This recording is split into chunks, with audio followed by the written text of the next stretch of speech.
Qing City's black market, a chaotic place where shady deals and questionable individuals gathered like vultures. "Excuse me, sir," a voice announced. "I am selling a kidney here, Dorv, and throw in a spare cornea for good measure." The black market doctor looked suspicious. "Fidged, are you serious right now? You've liquidated more organs in 6 months than a whole hospital." "That's fine," the young man insisted firmly. "To save my gravely ill sister, becoming a living collection of empty spaces is a worthy sacrifice."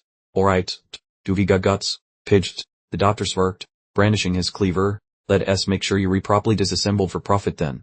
A blood-curdling scream tore through the night, officially signaling the start of the brutal and highly unethical procedure. He landed heavily on the wet street, sending a shockwave of bone-piercing agony through his body. "My kneecap, my hip joint," he muttered, dragging himself into an alley, feeling like a cheap action figure losing parts. Despite the bleeding abdominal incision and empty eye socket, he merely smirked, grateful that at least nobody followed him. Immediately, the brilliant golden light enveloped his damaged eye, rapidly initiating a high-speed regeneration sequence. The wound on his abdomen snapped shut just as fast, demonstrating a healing ability that could make Wolverine jealous.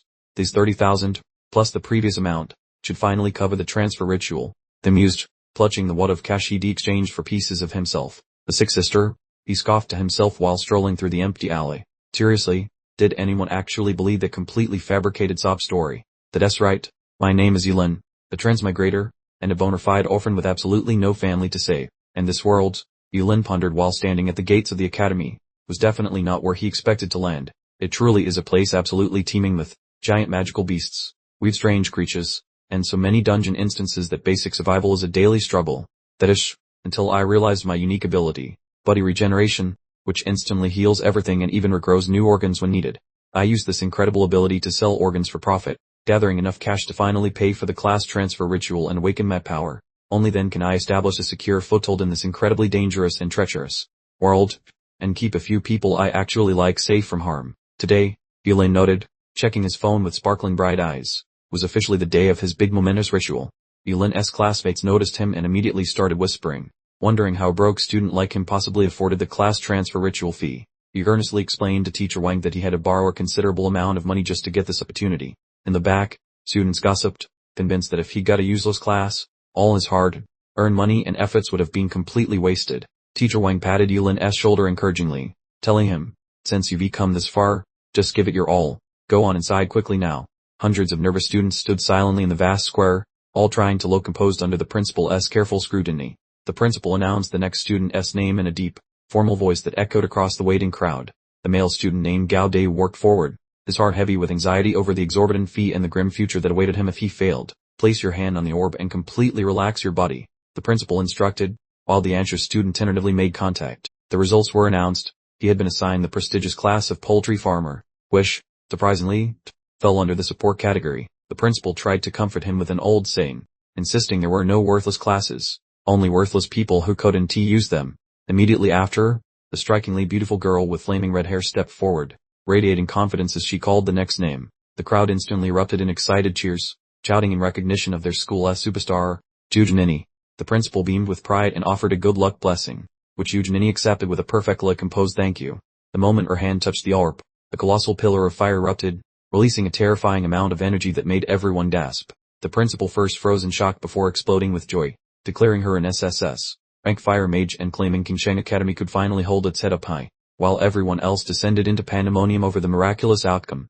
Yulin merely observed the chaos in silence. He began to think to himself, a single SSS-Rank fire mage could single-handedly defeat an entire army, making the girl incredibly lucky to avoid being a poultry farmer. The principal immediately began to fawn over Yujanini, promising a personalized training plan because an SSS-Rank transfer was a monumental achievement. As Yujanini descended the stage to a chorus of admiration, the principal called out the final name on the list, Yulin. Yulin strode past the school goddess, his gaze fixed straight ahead, silently resolving not to be a mere supporting character in her story. With blazing eyes, Yulin faced his destiny, deciding whether to accept a miserable life or defy fate itself and reshape his future. He placed his hand on the awakening orb with a decisive motion, knowing the single moment would determine everything. An earth-shaking surge of energy exploded from the orb, coalescing into the shape of a colossal green dragon that let out a deafening roar. Yulin was stunned as the immense surge of power enveloped his body, witnessing a phenomenon that defied all prior knowledge of class transfers. The entire assembly, from the principal to Yujanini, fell silent, marveling at the bizarre phenomenon and wondering if Yulin was also an SSS rank. Standing amidst the dissipating magical smoke, Yulin looked bewildered and asked the principal what exactly just happened. The principal regained his composure and announced with solemnity, Dylan, SSS-Rank combat class, forbidden spellmaster. Immediately afterward, the principal's face twisted in horror as the implications finally registered. SSS-Rank forbidden spellmaster, though now, the sudden applause instantly evaporated, replaced by mocking laughter, as the crowd began to whisper about the class's notorious short-lived curse. Jujinini looked down with a condescending expression of pity, remarking that an SSS-Rank forbidden spellmaster's life was practically already over. Malicious taunts swirled around Yulin like ghostly whispers, metaphorically dragging him from the heights of glory straight down into despair. The principal placed a hand on his shoulder, trying to console him. Dylan, don't be negative. It's better to burn brightly for a short time than to fade into obscurity. Dylan, feigning encouragement, wiped away his tears and asserted his determination to shine and bring glory to the school. But deep down, he merely sneered at their pity, thinking, Dayam, you fools have no idea about my secret immortality. The ceremony finally concluded, and a reflective twilight settled over the academy. Yulin trudged along, reflecting on the exhausting day and deciding all he really wanted was to go home and get some good rest. Suddenly, a familiar voice cut through the quiet, calling out his name from somewhere directly behind him. Jujinini suddenly appeared and offered him a surprising partnership. Join me, she declared. I don't want you to kick the bucket prematurely. Yulin simply gave her a polite smile and declined immediately. I appreciate the offer, he said, but I think I'll be fine on my own. Having her proposal rejected, Jujinini fumed, calling him an idiot asking for a quick trip to the afterlife, then spun around and stomped off. Yulin continued on his lonely journey, wondering to himself if the girl was perhaps a little unhinged. No sooner had he started climbing the steps than a crew of hoodlums jumped in his way, recognizing him as the celebrated SSS-Rank student. Dylan, he responded icily, ordering them to move aside so he could go home, while mentally trying to pinpoint exactly who sent these clowns. The leader scoffed, mocking his intention to return to his tiny 10-square-meter apartment, then offered him a security guard job at G Corporation in exchange for calling him father. He kept spewing verbal garbage, claiming Yulin would soon be working at G Corporation and could use the paychecks to finally afford incense for his deceased, unfortunate family. That sneering question, whether an orphan deserved a family in the first place, sliced through his defenses like a very sharp blade, reopening old wounds. His patience finally sapped, and Yulin snarled that they had left him no choice, immediately manifesting a terrifying eye of pure energy. He bellowed in sheer rage, demanding they never utter a word about his deceased relatives again. A frightening pulse of power erupted directly from the earth, sending the whole gang flying through the air like bowling pins. The boss shrieked in complete terror, "Are you completely insane, Dylan? How dare you utilize forbidden magic on us?" As they watched in horror, Yulin simply raised his hand in a dismissive gesture, daring them to try and fight him. The entire crew, absolutely terrified, spun around and ran like the wind, screaming that Yulin had lost his marbles and everyone needed to save themselves immediately. He watched the arrogant thugs scramble away like whimpering puppies, and Yulin gave a click of his tongue, completely unimpressed. Standing in the giant hole he had just created, he grumbled, "My insides feel like they're being cooked," specifically that part near the stomach. Watching from a distance, Jujinini witnessed the entire spectacle, muttering scornfully, "What a moron, Dylan, you're definitely not worthy to be my sidekick." As darkness descended, the worn-down apartment building became completely still, wrapped in a blanket of silence. Finally reaching his abode, Yulin flung his bag onto the nearest chair, allowing himself to finally exhale and let go of his tension. Inside his rented space, we did a quick calculation. If summoning destructive purple lightning costs him a piece of his heart, going for chaos divine lightning might actually kill him. Once he got inside, Yulin slumped onto the chair, feeling a powerful wave of vertigo overwhelm him as a side effect of using his regenerative abilities. Completely drained, he stared at the ceiling fixture, with a profound sense of exhaustion washing over every part of his physical being. Meanwhile, Yahello rushed home and pleaded with his father, saying, "Dad, you absolutely must send an assassin to finish the guy off." His father coldly responded that it was far too dangerous and financially unsound to start a conflict with a magic user capable of SSS-Rank spells.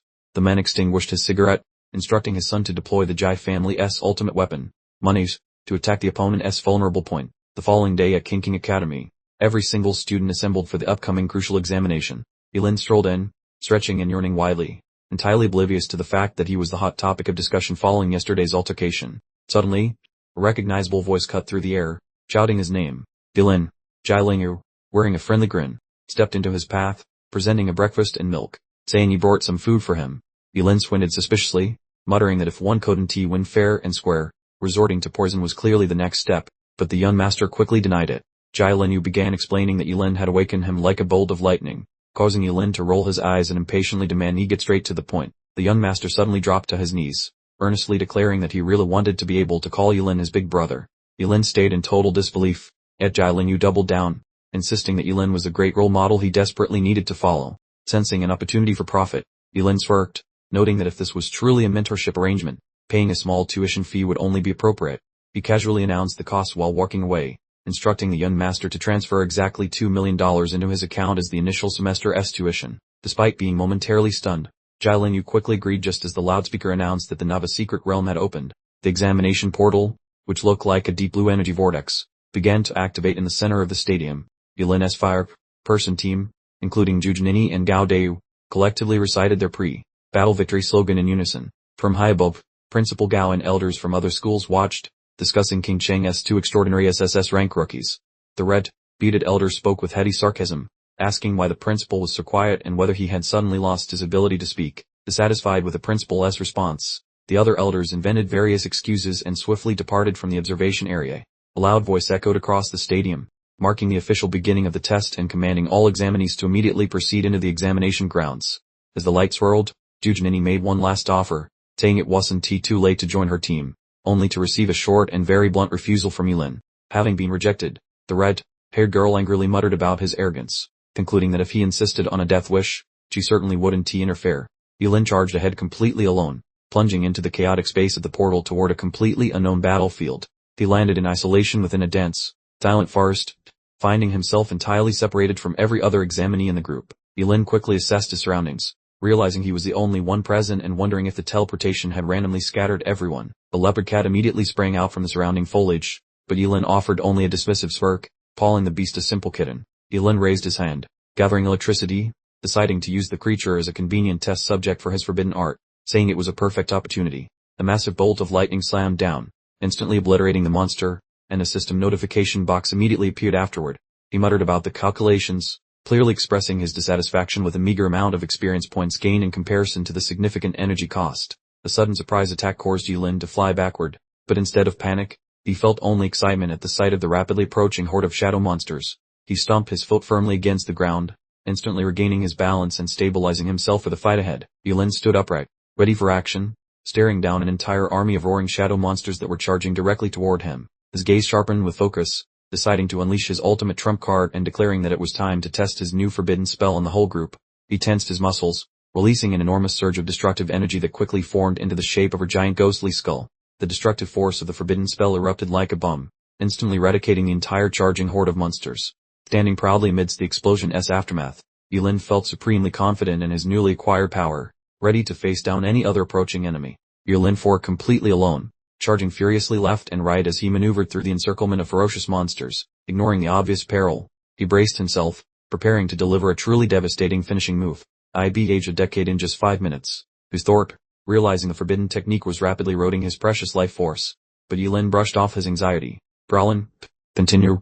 Self-preservation is completely irrelevant. He lunged forward with a yell. Sacrifice everything. His hand pressed firmly against the soil, activating a truly massive magic formation.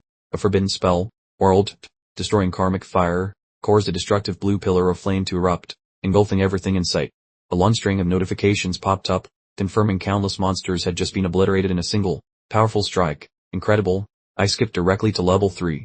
Yulin cheered in the inferno, utterly delighted with his successful acquisition of her new forbidden technique. Elsewhere, in a different part of the woods, the solitary figure of Jujinini appeared under the pale moonlight. She was stunned by the catastrophic scene, noting all the monsters had turned to ashes and asking what happened. As she neared a still, burning ember, she realized with a gasp, this light, it truly feels like hellfire. Why are the fire elemental fluctuations so intense? She pondered, finding it difficult to believe another powerful fire user was actually present here. Her eyes gleamed intensely, as if she had detected something important. It appears King Sheng really does harbor hidden geniuses, she declared. Jujinini, promised to find this person. Shifting back to Yulin, he was busy roasting truly massive chunks of monster meat over a blazing bonfire. This three-eyed demon pig meat is shockingly delicious, he mumbled to himself, quickly devouring the food. He ate until he regained his strength, then stood up, ready for the next hunt, deciding it was time to move to a more remote area for monster farming. The voice suddenly echoed from the darkness. Dylaner, is that really you? Causing him to jump in surprise and turn around rapidly. A stunning woman in crimson robes emerged from the shadows. Asfin, Dylaner, what exactly are you doing here? Yulin muttered an internal curse. This bad timing. Why did I have to encounter her right now? You worried? I absolutely cannot allow her to uncover my secrets. He quickly responded, I am only cooking some food, but Jujinini immediately cut him off, saying, I already warned you, forbidden spell expert shouldn't journey solo. She turned around, coldly stating, I lack the time to form a team with you. Cease following me, which simply annoyed Yilen and made him click his tongue. He couldn't grasp her strange logic, thinking to himself, is this woman truly lacking a few brain cells? Suddenly, Jujinini turned around and asked, right, did you happen to see anyone else pass by? Someone highly skilled in fire magic, perhaps even proficient in hellfire. Yilen felt a slight pang of guilt, but swiftly made up an excuse, mentioning the term hellfire. Yes, I actually saw him. A real handsome guy, he said, pointing that way, reminding himself to be much more cautious in the future. Believing his fabrication entirely, Jujinini immediately headed off in the direction he had indicated. As she walked, she muttered regretfully, if only Yilen hadn't interrupted me, I would have already caught up with an hellfire user. Suddenly, the massive surge of killing intent made her freeze, causing her to raise her head in full vigilance. The gigantic, level 8 monstrosity, specifically a dragon blood behemoth, suddenly appeared at her back, making her gasp in sheer, unadulterated terror. The beast swung its enormous claws in a powerful attack, yet she managed to duck and roll out of the path of the devastating strike at the very last second. As she staggered back upright, a wave of hopelessness hit her in the face. A level 8 creature here guaranteed defeat. She knew she couldn't possibly win against something so powerful. She glanced around frantically, searching for Yilen, but she found nothing. That absolute coward probably bolted and is already miles away from here. Finding herself trapped, Giovanni launched a ferocious fireball storm as her last chance counterattack. A fierce volley of fiery projectiles impacted squarely against the colossal monster's enormous frame. No dice. The monster was completely unscathed, only bothering to slightly open its glowing golden eyes in response. Releasing a deafening roar, it launched itself high into the air, intending to smash the girl below into a fine dust. With certain doom approaching, Giovanni summoned her powerful grimoire, declaring with a snarl that she would stand and fight until her last breath. Giovanni unleashed another continuous stream of powerful, explosive fireballs. However, the dragon blood behemoth merely raised its sharp, bony wings to effortlessly deflect every single one. No way, the girl thought, absolutely stunned by what she was witnessing. In an instant, a destructive blast of energy slammed into her, sending her flying backward through the air. The immense level 8 beast stood tall over her, a truly overwhelming display of strength. Battered and bruised, Giovanni felt deep despair. She realized she had been too overconfident, finding the specific, pathetic place to die incredibly humiliating. Unexpectedly, a colossal column of blazing scarlet flames suddenly shot down from the heavens. The intense, raging energy began to coalesce into the specific form of an enormous, mythical creature. In an instant, the dragon blood behemoth was completely engulfed and consumed by the massive inferno. Giovanni stood completely flabbergasted.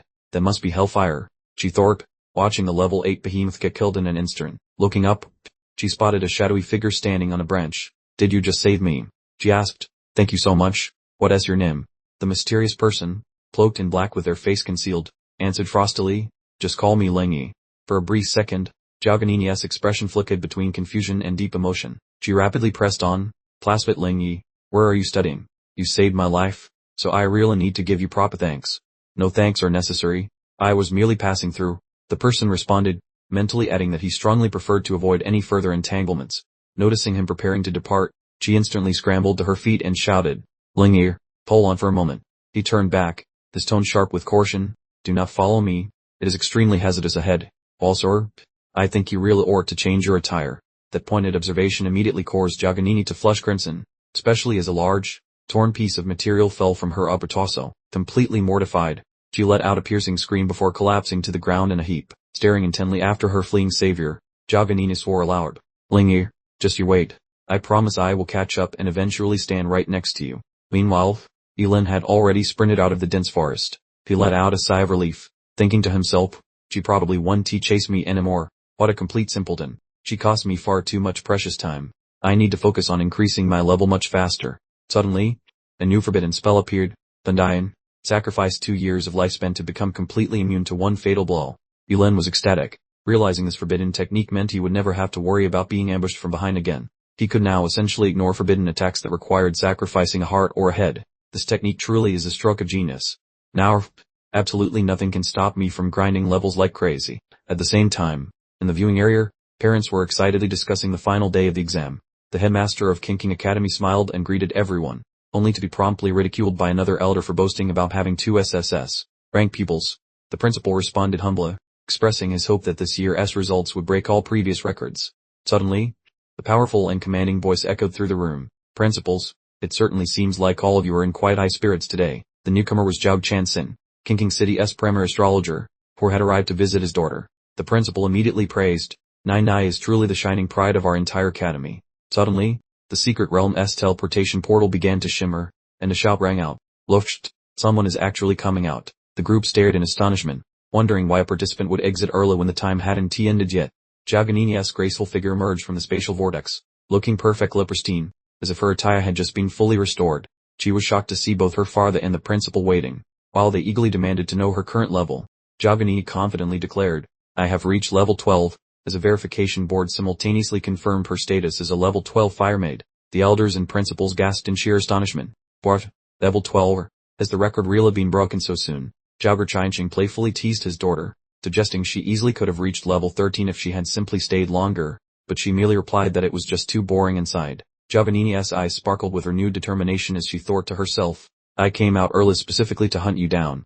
Yelena, don't you even think about running away from me this time. Meanwhile, in a dangerous forest inside the secret realm, Yelena suddenly sneezed and wondered, that SRB, did someone just curse me or something? He realized he had completely cleared out all the demonic beasts from the level 10 zone. Muttering under his breath, did I really kill them off too fast? To expand his search range and find more challenges, Yelena decided to move on. In that case, I might as well try out this newly acquired forbidden technique. He sacrificed a kidney, activated the swift feather technique, and let out a triumphant roar. 10 times my agility. Even in a rank wouldn't he possess this incredible speed. Parhar. This is fantastic. Yelena was absolutely thrilled by the result. He launched forward like a lightning fast arrow. His body transformed into a brilliant streak of blue energy, slicing through the air and tearing through the trees with impossible speed. The surrounding scenery blurred into nothingness, left behind in the briefest fraction of a second. He finally located his next targets, a massive cluster of ferocious cyclone mantises. Yelena stared down with the focused intensity of a hunter, spotting the 3 mantises and declaring them his property. Without a moment's hesitation, he continued his strange ritual, announcing, I hereby sacrifice my bladder. The destructive lightning bolt descended from the sky, accompanied by its awfully dramatic name, Forbidden Technique, or ending frenzied thunder. Back outside, Dagini remained perfectly calm, observing the frantic students pouring out of the teleportation gate. She started to grow quite impatient when the specific person she was waiting for failed to show up, muttering, that's very odd. Why on earth hasn't Yelena made an appearance yet? The elders began to whisper among themselves about the absence of the other top-ranked student. With less than 3 minutes remaining, Jaganini tried to reassure herself, did I somehow miss Yelena? No chance. I have stood here waiting this entire time. Suddenly, she lifted her head and saw a familiar outline emerging from the portal, thinking, wait, the shadow, it must be him. Jaganini was completely stunned when Yelena walked out, casually remarking, time ran out, so I left. Is there a problem with that? She instantly turned away, coldly dismissing him with a sniff. It definitely couldn't be a coward like you. Leave me alone. Faced with such a baffling and irrational reaction, Yelena simply scowled and asked, what's wrong with you? Are you unhinged? Just then, the principal rushed over, practically vibrating with eagerness. Yelena, you finally made it out. What rank did you achieve? Yelena confidently announced his new status, revealing a truly unbelievable number. I am currently level 16. The crowd was absolutely shaken, calculating that achieving that level required eliminating 1200 high-level monsters. Principal Gao swelled with pride, throwing an arm around his student. Absolutely wonderful job. You're the star of Qingshan Academy. Meanwhile, the elders from the rival schools offered their own explanation. What's so impressive about reaching level 16? He is a forbidden technique master, after all. Whispers began to circulate, suggesting that Yelena had traded away his life force just to earn a moment of fleeting popularity. Elder Su from Yutai Academy stepped forward, accusing Principal Gao of forcing students into deadly situations simply for the Academy's reputation. But Yelena firmly stated that this was entirely his own choice, to shine brightly and make a big splash just this one time. Zhuge Qingshan praised his determination, asserting that regardless of the methods, Yelena still secured the top spot in this assessment. He approached Yelena, introduced himself as Jaganini's father, and then generously offered his future assistance. Suddenly, an elder in red robes objected. Who said he's number 1? When Lingyi emerges, his rank certainly 1 TB lower than that. When no one actually knew who Lingyi was, she remained stubbornly insistent, making Yelena internally scoff. You stupid woman. Just keep waiting right there. Concluding there was nothing else to discuss, Yelena requested permission from the principal and Mr. Juge to return and rest. The moment he departed, the secret realm gate sealed shut, and Juge Nini began wailing hysterically because the person she waited for never appeared, somehow blaming Yelena for the whole ordeal. She prepared to chew out her farther, but Juge Qingjingli smoothly interrupted, stating he already believed her, then asked if she had snuck out early just for the purpose of identifying someone. He then posed a hypothesis so startling it silenced the whole group, asking Nini if it was actually possible that Yulin was the elusive Lingy she had been searching for. Nini steadfastly insisted otherwise, scoffing that Yulin could never compare to Lingy, describing the young man as utterly timid, like a frightened rabbit. Coincidentally, across town in a city apartment, Yulin was suddenly seized by an incredibly powerful sneeze. He grumbled to himself, wondering who was talking smack about him, and immediately concluded it had to be that ridiculous girl Nini again.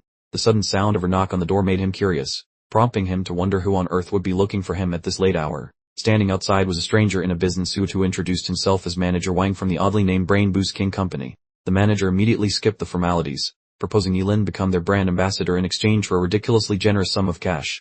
Yulin's eyes lit up at the mention of money, and he asked without hesitation just how generous actually was.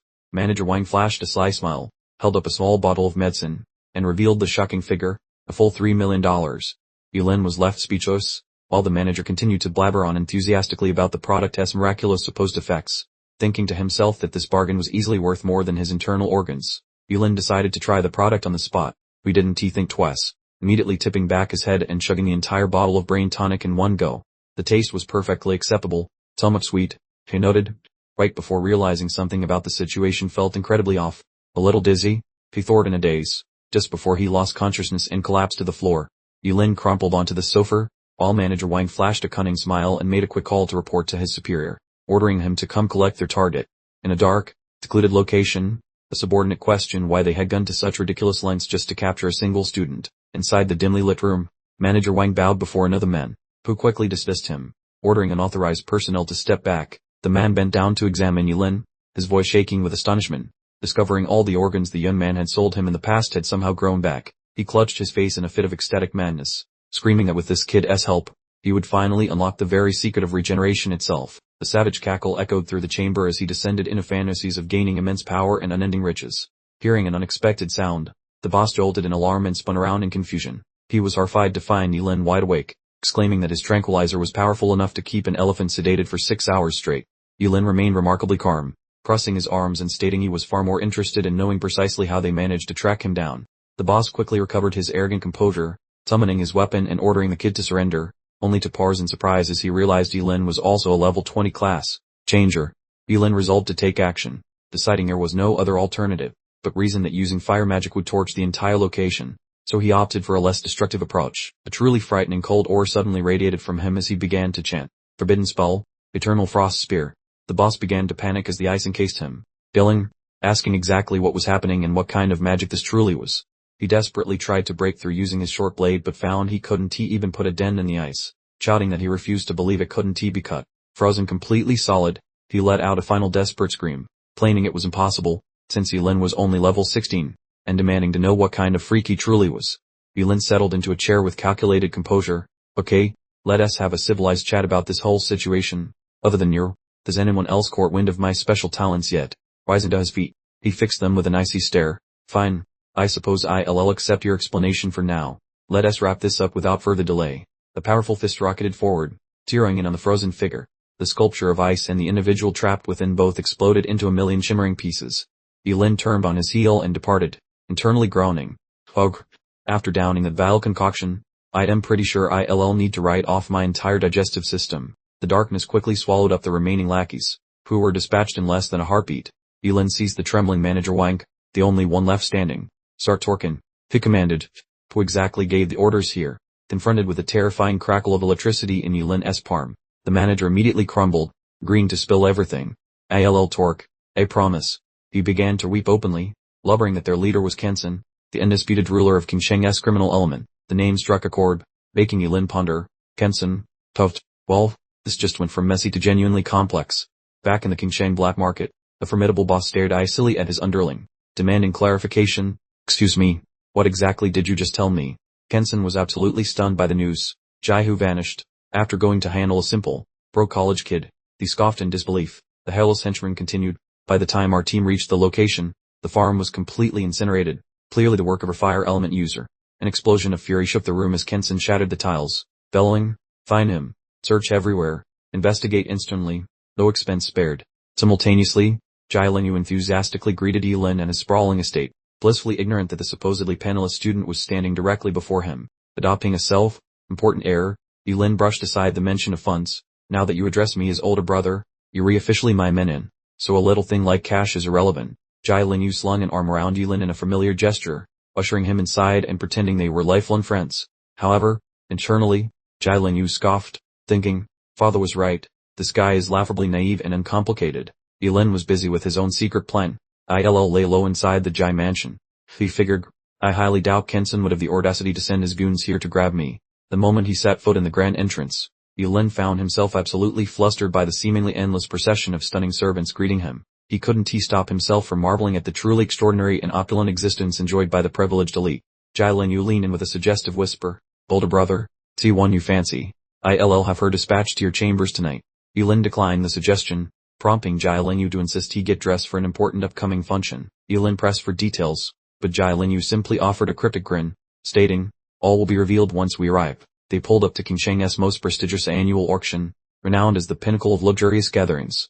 Disregarding Yahello entirely, Yulin made a beeline for the catering table, declaring, first things first, I need to get some grub in me. Yahello observed him with disdain, internally searing, a poor person's habits are impossible to change. I see. Yulin quickly ate everything in sight, justifying it to himself, I had to sacrifice a stomach earlier today, so I absolutely must refill my tank immediately. Suddenly, a recognizable voice cut through the background noise, causing Yulin to look up from his food. Yulin, what are you doing in this place? The girl with striking, plate, colored hair caught sight of a recognizable figure in the bustling crowd. She nudged Zerganina sharply, demanding, hey Nini, do you know who the person is? The exasperated Yulin, rolled his eyes internally, wondering why this clueless girl seemed to be following him everywhere. Liu Yanwei leaned in with curiosity, questioning, I distinctly recall you mentioning an amazing fire magic prodigy. Could this perhaps be him? Zerganina immediately dismissed the notion, huffing, yes, just that spineless coward who abandoned me. Let us get moving. Yulin watched the duo disappear into the distance, a sly smirk spreading across his face as he mused. I bet she'd look like she swallowed a lemon if she knew I was the infamous Ling Yi. The ambience suddenly dissolved when a rather intimidating squad of men, sporting expensive leather shoes, marched aggressively toward him. Yahello emerged from the crowd and stiffly presented his companion to his subordinates, announcing, everyone, meet my formidable older brother, Yulin. The subordinates immediately started voicing their objections, only for Yahello to disdainfully interrupt, asking, have you any idea what combat level my incredible big brother has achieved? The subsequent revelation absolutely floored the entire group. Yulin had somehow managed to hit level 16, a feat considered the pinnacle of achievement within the novice secret realm. Yulin casually draped his arm around Yahello, adopting an air of superiority while confidently making a generous offer. If we could somehow venture beyond the city walls, they announced, I would personally take charge of leading you all on a leveling spree. The subordinates were ecstatic about the proposal, yet Yahello's spirits immediately sank as he explained, unfortunately, we are strictly prohibited from exiting the city limits before the upcoming exam. Yulin proposed a clever loophole, but then let out a theatrical sigh, lamenting, my level is fantastic, but my inventory is completely empty of decent equipment. Yahello quickly capitalized on the opportunity, puffing out his chest and confidently announcing, equipment acquisition, that's child's play.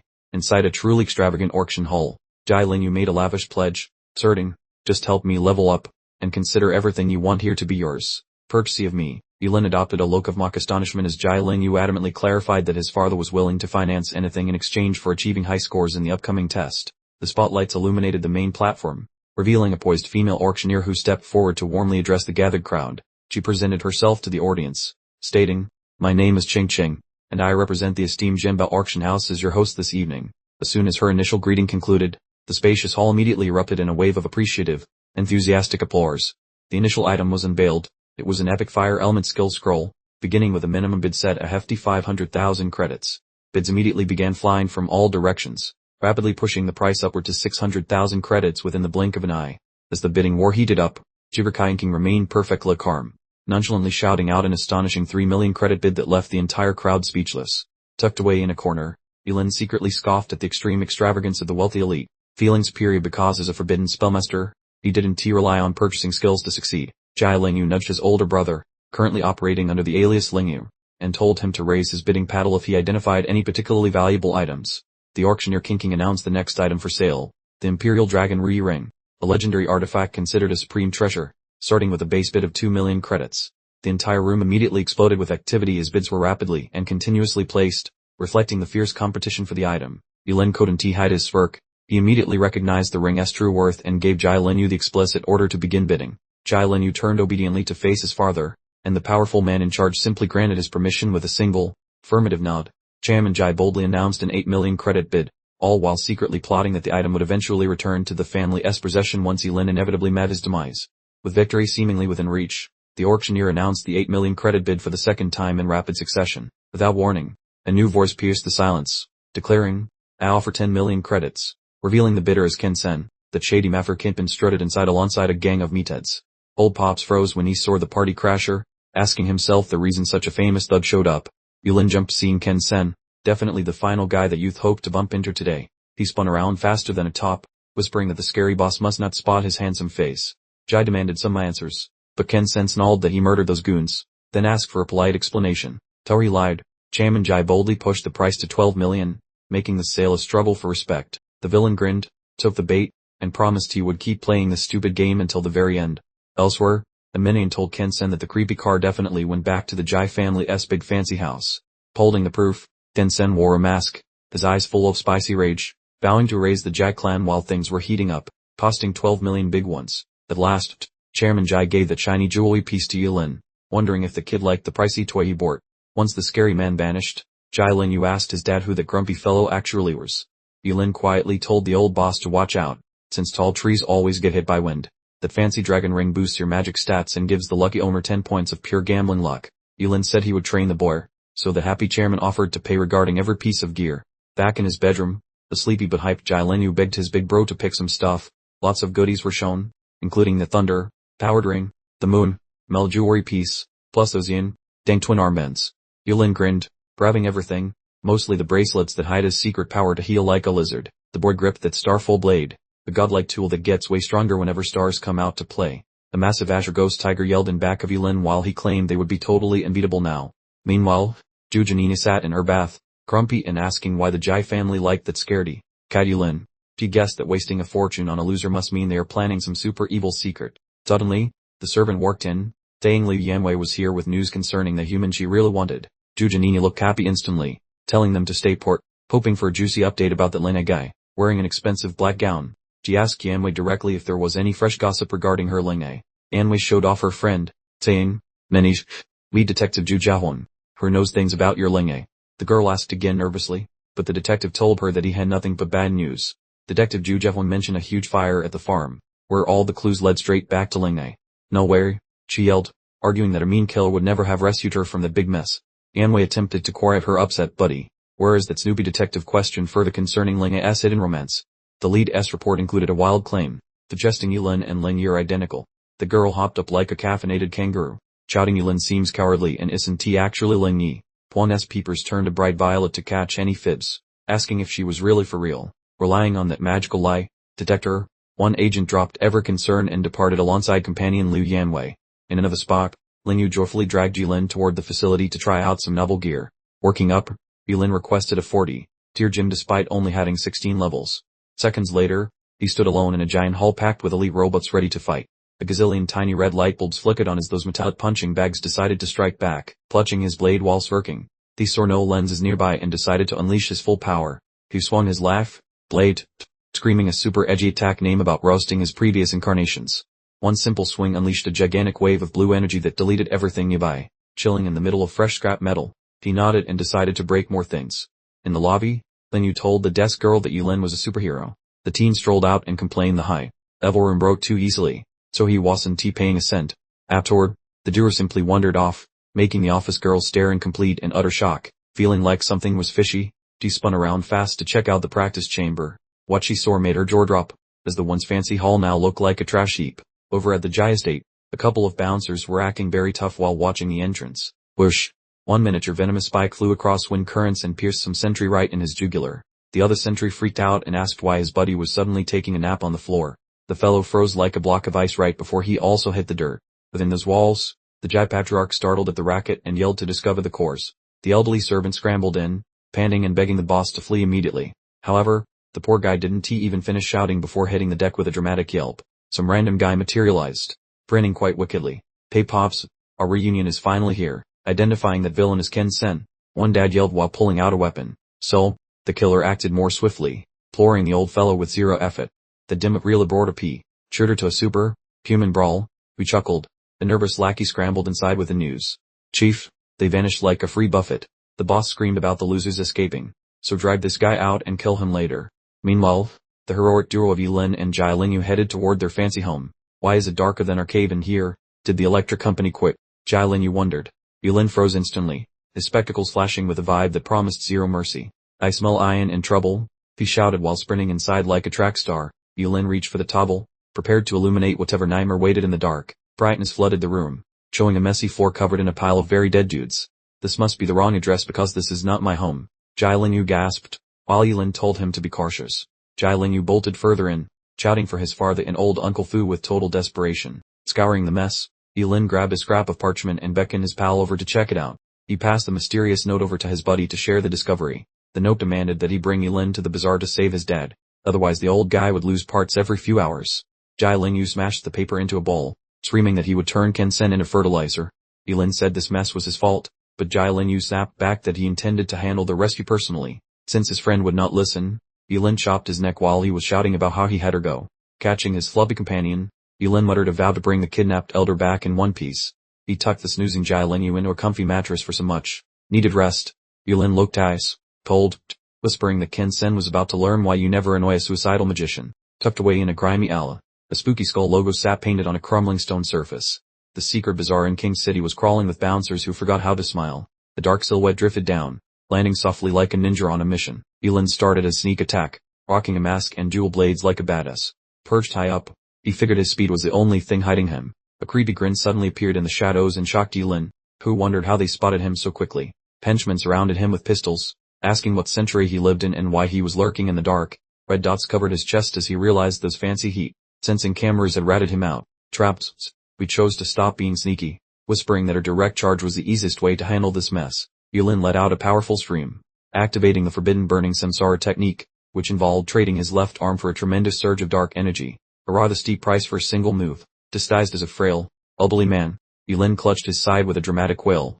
Oh dear, my kidneys are failing me again. The armed henchmen pointed their weapons, with one getting the order. The boss says he has a pest, so take him out immediately.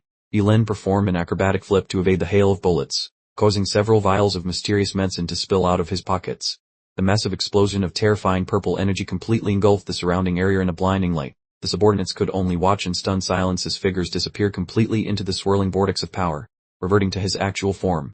Yilin stated, "Well, it looks like things have escalated, and nobody who sees me tonight is getting out of here alive."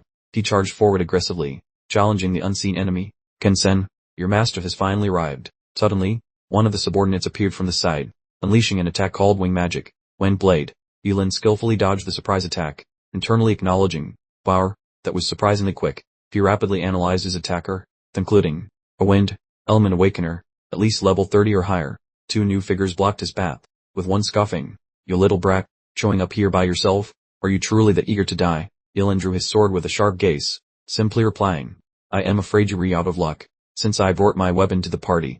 He swung his sword while dramatically shouting, "Starfall Silver Sorcery, Life Sword, that in. Let us find out exactly how many times I can stab you." The red, brown, paid subordinate roared furiously in response, "Danti Gakaki, brat, Wind Magic, Dragon Spear." Yilin stood his ground without flinching, charging directly into the fray with his first sword move. The female assassin in purple seized the chance to attack from the side. "Dylan, fast, take this, Wind Blade."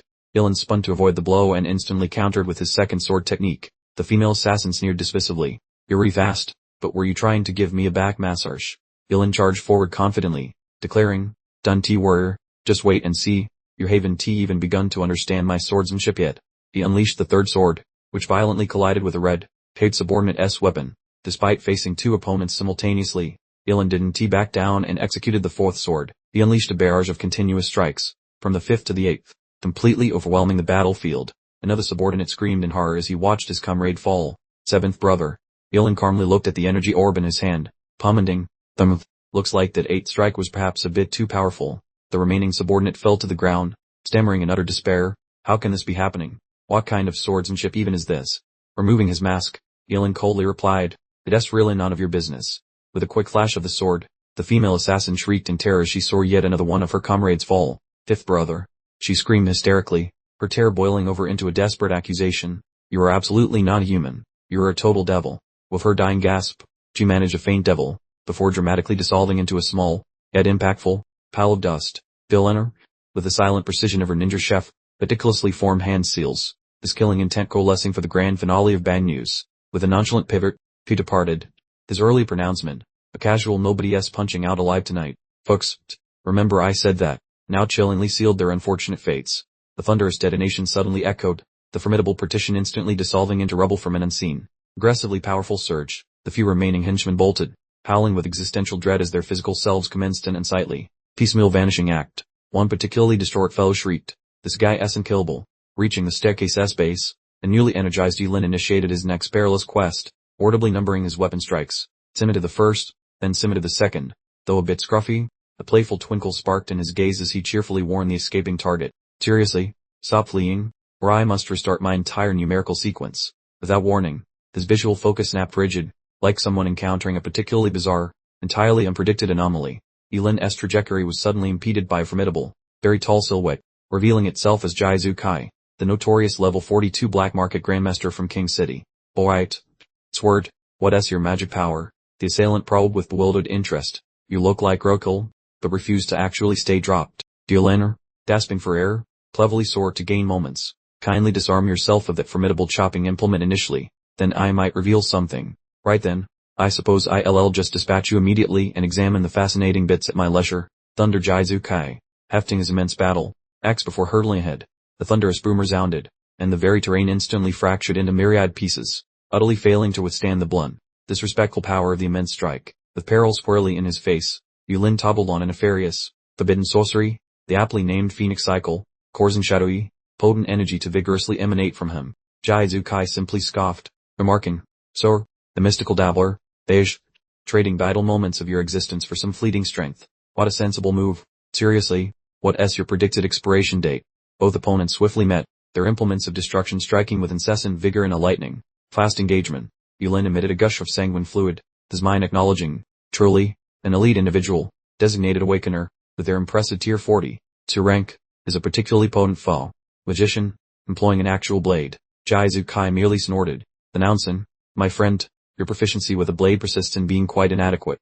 Yulin instantly comprehended the approaching threat, the solitary, desperate impulse dominating his awareness. My sole course is to avoid this incoming strike. Alas, the moment had already passed, and a tremendous, cutting blow perforated all his painstakingly constructed protective barriers. Catapulted across the space as if an inanimate rag doll, Yulin bellowed in torment, then brutally slammed against the opposing edifice. Within the fractured remnants, just his solitary limb, specifically a hand, remained discernible. So, Jiazu Kai seemed somewhat deflated. Concurrently, Yulin grudgingly acknowledged, just as anticipated, my mastery of the sword remains undeniably deficient." However, his various injuries then started mending in an utterly astonishing fashion. "Fine," declared Yulin, now on his feet. "You've absolutely instigated my next move." He commenced a grim offering, literally exchanging vital interior components to manifest an awe-inspiring might. Meanwhile, a glacial sheet stealthily advanced over the entire fighting ground. The gargantuan, frozen worm abruptly appeared, emitting a mighty bellow and snaking its form about the vast high-rise structure. Jiazu Kai simply froze solid, his gaze brimming with sheer terror from the overwhelming power, utterly inconceivable. He vociferated, simultaneously observing his corporeal frame starting to fracture and crumble due to the penetrating, biting frost. The black market's top fighter let out one last squeal, which quickly vanished, becoming just another sound swallowed by the freezing ice. This once mighty creature was now little more than a pile of black ashes, rapidly disappearing into thin air. Yulin stated coolly, "My sword skills might be lacking, but you should probably ask the king of the underworld about my electricity." He stumbled on, feeling light-headed because giving away so many of his organs was clearly a bad bargain. Tencent, meanwhile, was chilling out in his bedroom, totally secure, believing nothing bad could happen with Jiazu Kai on guard duty. The lady next to him cooed pretty compliments, blissfully ignorant that a very angry guest was about to crash the party. Without warning, the bedroom door exploded into splinters, thanks to a sudden burst of violent green power. Yulin entered, his voice cutting like glass, demanding to know where Uncle Jai was. Tencent bolted upright in bed, "Vast, how did you get in here? Dupunk, what happened to Jiazu Kai?" "Deceased," Yulin stated bluntly. "Now it is your turn," he added, leaping forward to attack without delay. Tencent scoffed, intercepting the sword with his palm. "You really think he can beat me, little boy?" He easily struck Yulin, causing him to instantly cough blood, illustrating the massive gap in their abilities. As he strangled Yulin with a single hand, Tencent sawled, "Try not to repeat this mistake in your next reincarnation." He angrily threw the lifeless body to the side, sighing about the pointless interruption to his evening. But then Ken-sen suddenly stopped moving, a really bad premonition forcing him to look back at the kid. Right in front of him, Yilin was getting back on his feet, his wounds rapidly vanishing as if by magic. "Dear, you can be a liar?" Ken-sen stuttered, absolutely terrified by the sight. "Dead," Yilin countered. "I still have so many things to do," as he activated a forbidden technique by literally popping out his eye. "What in the world is this spell?" Ken-sen yelled, completely unable to move as ice began climbing up his legs. Yilin looked down at his helpless target and asked, "Where did you take Uncle Jai?" "I'll never tell you anything," Ken-sen declared through clenched teeth, refusing to make a sound. "Then I guess you don't need those hands anymore," Yilin replied, and Ken-sen let out a high-pitched shriek of agony. Abruptly, another shattering sound echoed from the end of the car door as a new door exploded. A woman in very little clothing emerged, aiming a pistol directly at Yahello US farther. "Warning, stop moving or I'll pull the trigger." "Dov, hostage negotiation," Yilin chuckled, clearly unimpressed by this predictable plot twist. "Stay away," she shrieked, but Ken-sen shouted back angrily. "Go away, I don't need a babysitter right now." Panicked, the woman squeezed the trigger and fired off a series of handgun shots toward Yilin. The incoming projectile sank deep into his chest, forcing Yilin to stop moving momentarily. Watching him drop, Ken-sen screamed at his partner, "You fool! Bullets won't stop him for good." The girl stood paralyzed as Yilin slowly stood up from the spreading puddle of red, completely unscathed. The guy casually lifted his digit, making frosty vibes gather like a winter sail at a mile. "That is illegal magic," the lady wailed with pure dread when her pistol turned into a popsicle. "I am the culprit." Ken-sen moved to block her, claiming the girl was completely clueless about the situation. "Way too loud," Yilin sighed, sliding around the pair while aiming his blade at the captive. Having wrecked Ken-sen, Yilin dryly asked the surviving female, "Why the yelling? You are not leaving this place." She gaped like a fish as Yilin snatched the knocked out prisoner, stuttering, "You're into Ken. Am I next?" "Stop being silly.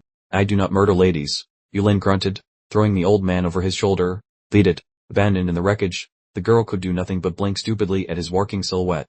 Everything changed to a town tasting the fire, which was the spicy result of hitting that shady bazaar. Back at the Jai Palace, Jai Lingyu was super pumped to find his pops chilling safely in the sack. The kid started leaking from his eyes. The dad gave some hugs saying things were fine, while Yilin spectated from the corner. The older Jai fellow questioned Yilin about the rescue mission that happened while he was dreaming of sheep. Yilin smoothly cooked up a lie. "My pal Lingyi saved you," and he even toasted that illegal shop. Even with his suspicions, the father dropped it, and bugged the boys about the big test coming up. Suddenly, Detective Yu Zhuang and his squad crashed the party, claiming Yilin was a suspect in a homicide. Yilin pondered that fighting the cops was bad for his health, so he decided to tag along temporarily.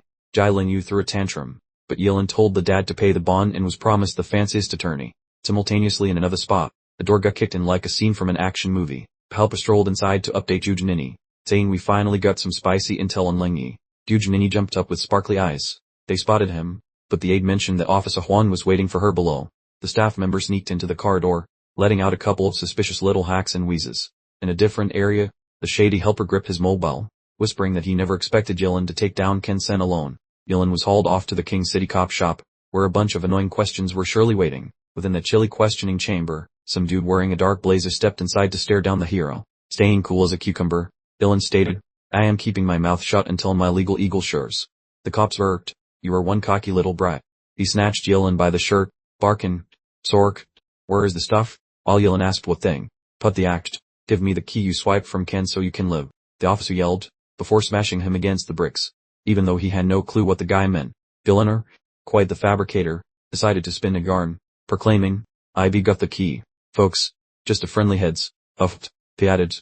"Dispatch me and the key will forever remain a mystery." The interrogator, pulling on his captive's hair with a grip like a vice, puffed. "So, you actually possess the key, do you, Yiliner?" "Ever the master of delaying tactics," replied, "Precisely. Just grant me my freedom, and I shall hand it over." A truly magnificent soul, rattling punch quickly informed Yilin that his captor's well of patience had run completely dry. As he dramatically crumpled to the ground, Yilin meekly requested, "Might I trouble you for a quick phone call?" The interrogator, with a sneer worthy of a villain, nonchalantly sent it. With a receiver pressed to his ear, Yilin muttered inwardly, "For this current humiliation, dear friend, prepare to settle a debt 10 times as large." A mere 10 minutes later, a remarkably refined individual made quite the entrance. Du Jekingsing sauntered in, remarking with an air of utter nonchalance, "All right, let us call it a day. Here's your little trinket." The interrogator, performing a sudden and rather dramatic personality transplant, respectfully returned the precious key and vanished faster than a free donut at a police station, utterly devoid of objection. "Do you, Lanner?" his mind thoroughly boggled by the entire spectacle, managed to stammer out, "My dear Mr. Jur, I am profoundly grateful for your most timely intervention." Jaekyungsing pivoted sharply, his gaze instantly piecing like a laser pointer, then cautioned, "Furthermore, spill the beans about your mortal body, and everyone will be on your tail like a pack of hungry wolves."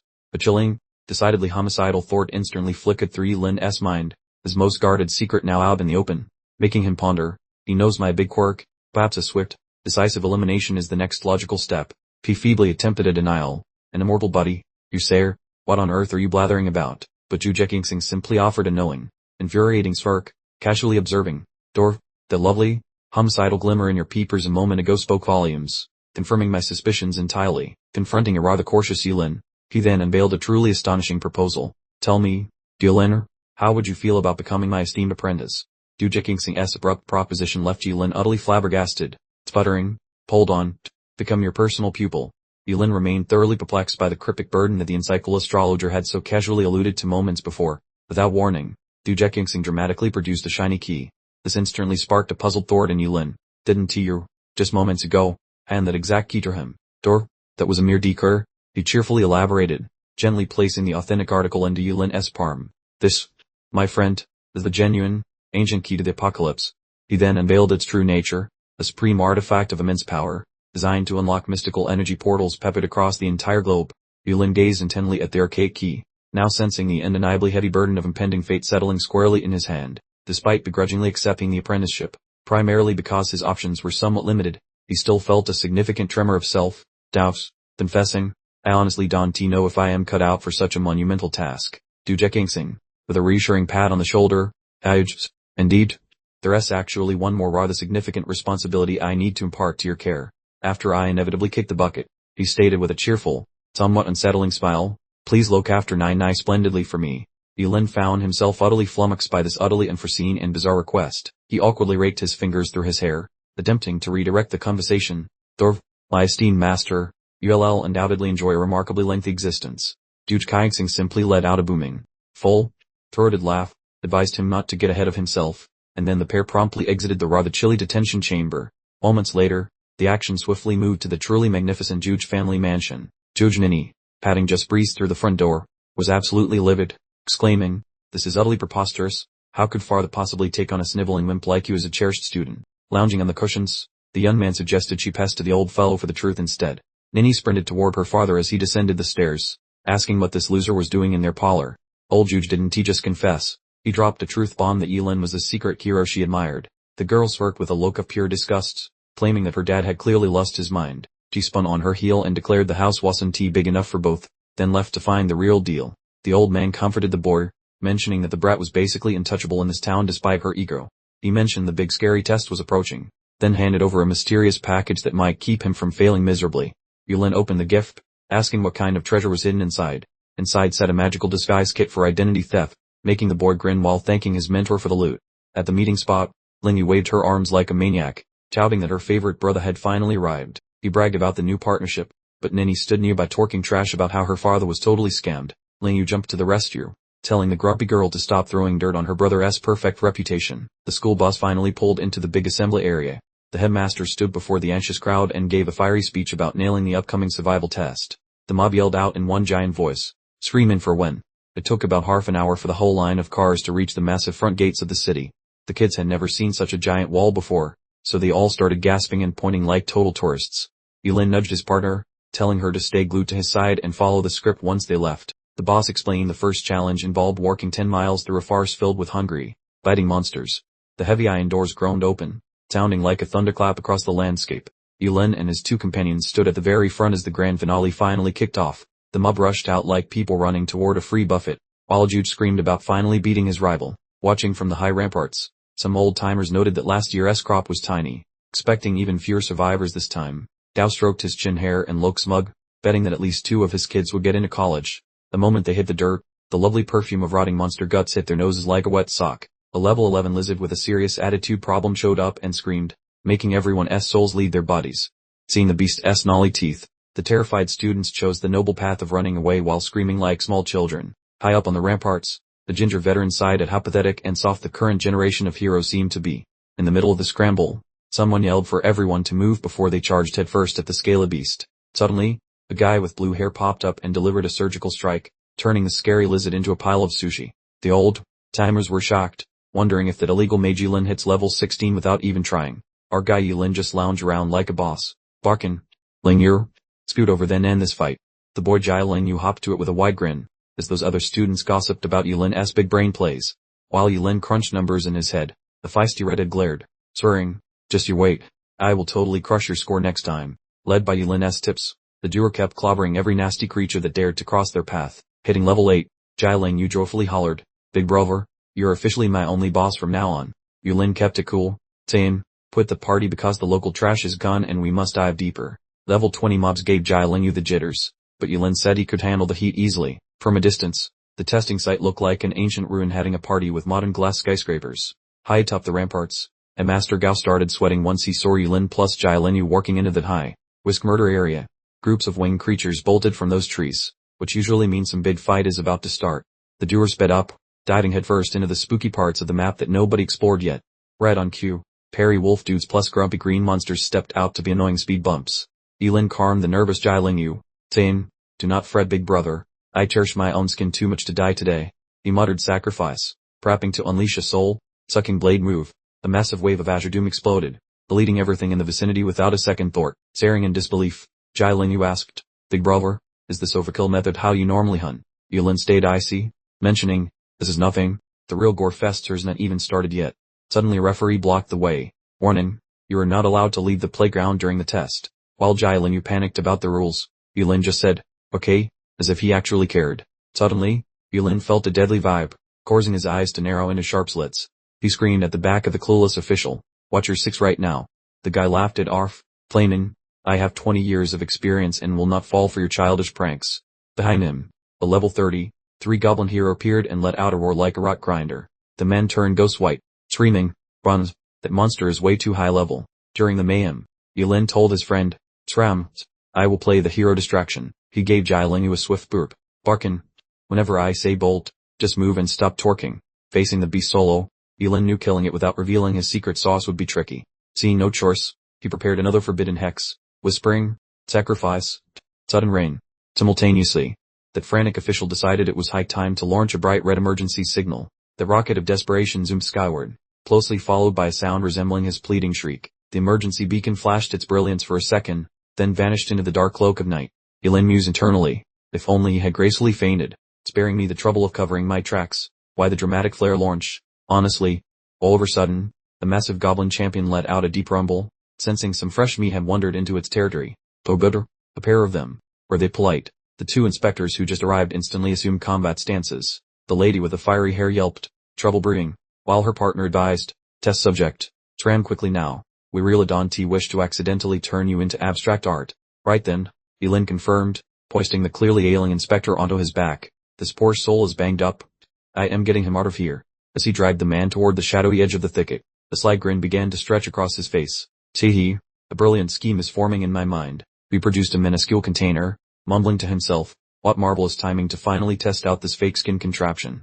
A whisper, thin, almost ghostly layer, resembling a false face, was carefully draped over the unresponsive Inspector's features.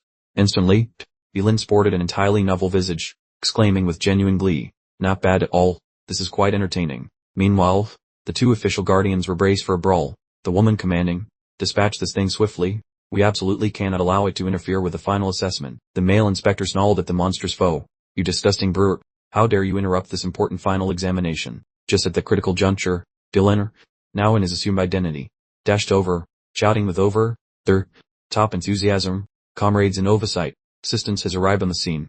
He charged ahead, proclaiming with a theatrical flourish, "Allow me to handle this vile creature myself." A dazzling explosion of yellow light erupted as he unleashed a forbidden technique, the legendary Eternal Arrow. The gigantic beam of pure light streaked forward, impaling the goblin hero's bulk in a deafening, magnificent detonation. The familiar system prompt appeared then. "Congratulations, your group has neutralized a level 33 goblin champion, earning experience points and a handy symbiosis trinket." Yilin casually scooped up the dropped prize, remarking with feigned indifference, "Though look, something dropped. The chances of magical beasts coughing up loot are notoriously slim. You know." The male inspector could no longer contain his fury, jabbing a finger accusingly, "Blast it all, which particular division do you belong to?" Not only did you fail to assist, but you brazenly nabbed all the glory that belonged to us. In his cleverly fabricated inspector guise, Yulin replied smoothly, just label me a helpful stranger, if you please. I never stick around to have my name attached to good deeds. The female inspector snapped back indignantly, helpful stranger my foot. Never mind that for now. We must conclude this test first, and then we track down that imposter later. Peeling off the borrowed facial covering, Yulin gave a mischievous chuckle. Plea. After this bit of fun, catching me will be like chasing smoke. He had successfully secreted himself within the thick woodland skirting the edge of the suburb, conveniently close to the exit portal. Simultaneously, the genuine examiner remained completely unconscious in a well-fitted toy corner. Returning to his actual features, Yulin complimented his gear. I must confess, this illusionary skin prosthetic is truly a masterpiece of deception. We then inspected the second piece of loot, that symbiosis charm, which sparked a wonderfully greedy notion. Brilliant. If I play my cards right, this is practically guaranteed double experience.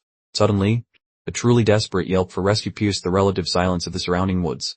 It turned out to be poor old Yahello, being vigorously chased by a couple of hairy, man rejects, desperately trying to cling to life. He let out a shriek of pure terror as those monstrous claws aimed right for his unsuspecting anatomy. Just when doom was about to strike, Yulin swooped in like a spandex-clad hero, blocking the nasty swipe, which left Yahello utterly flabbergasted, muttering, "Le man, don't sweaty, buddy, you're fine," Yulin smoothly declared, conveniently fabricating a story that the other tester took care of that fuzzy menace. He gently clasped Yahello's hand, causing the poor soul to well up with misplaced affection. Big brother, I never imagined you were the type to. Blast it all, what bizarre fantasy is running through your head? Sram, you do for all? Yulin bellowed, shoving the bewildered chap aside to confront the snapping beast.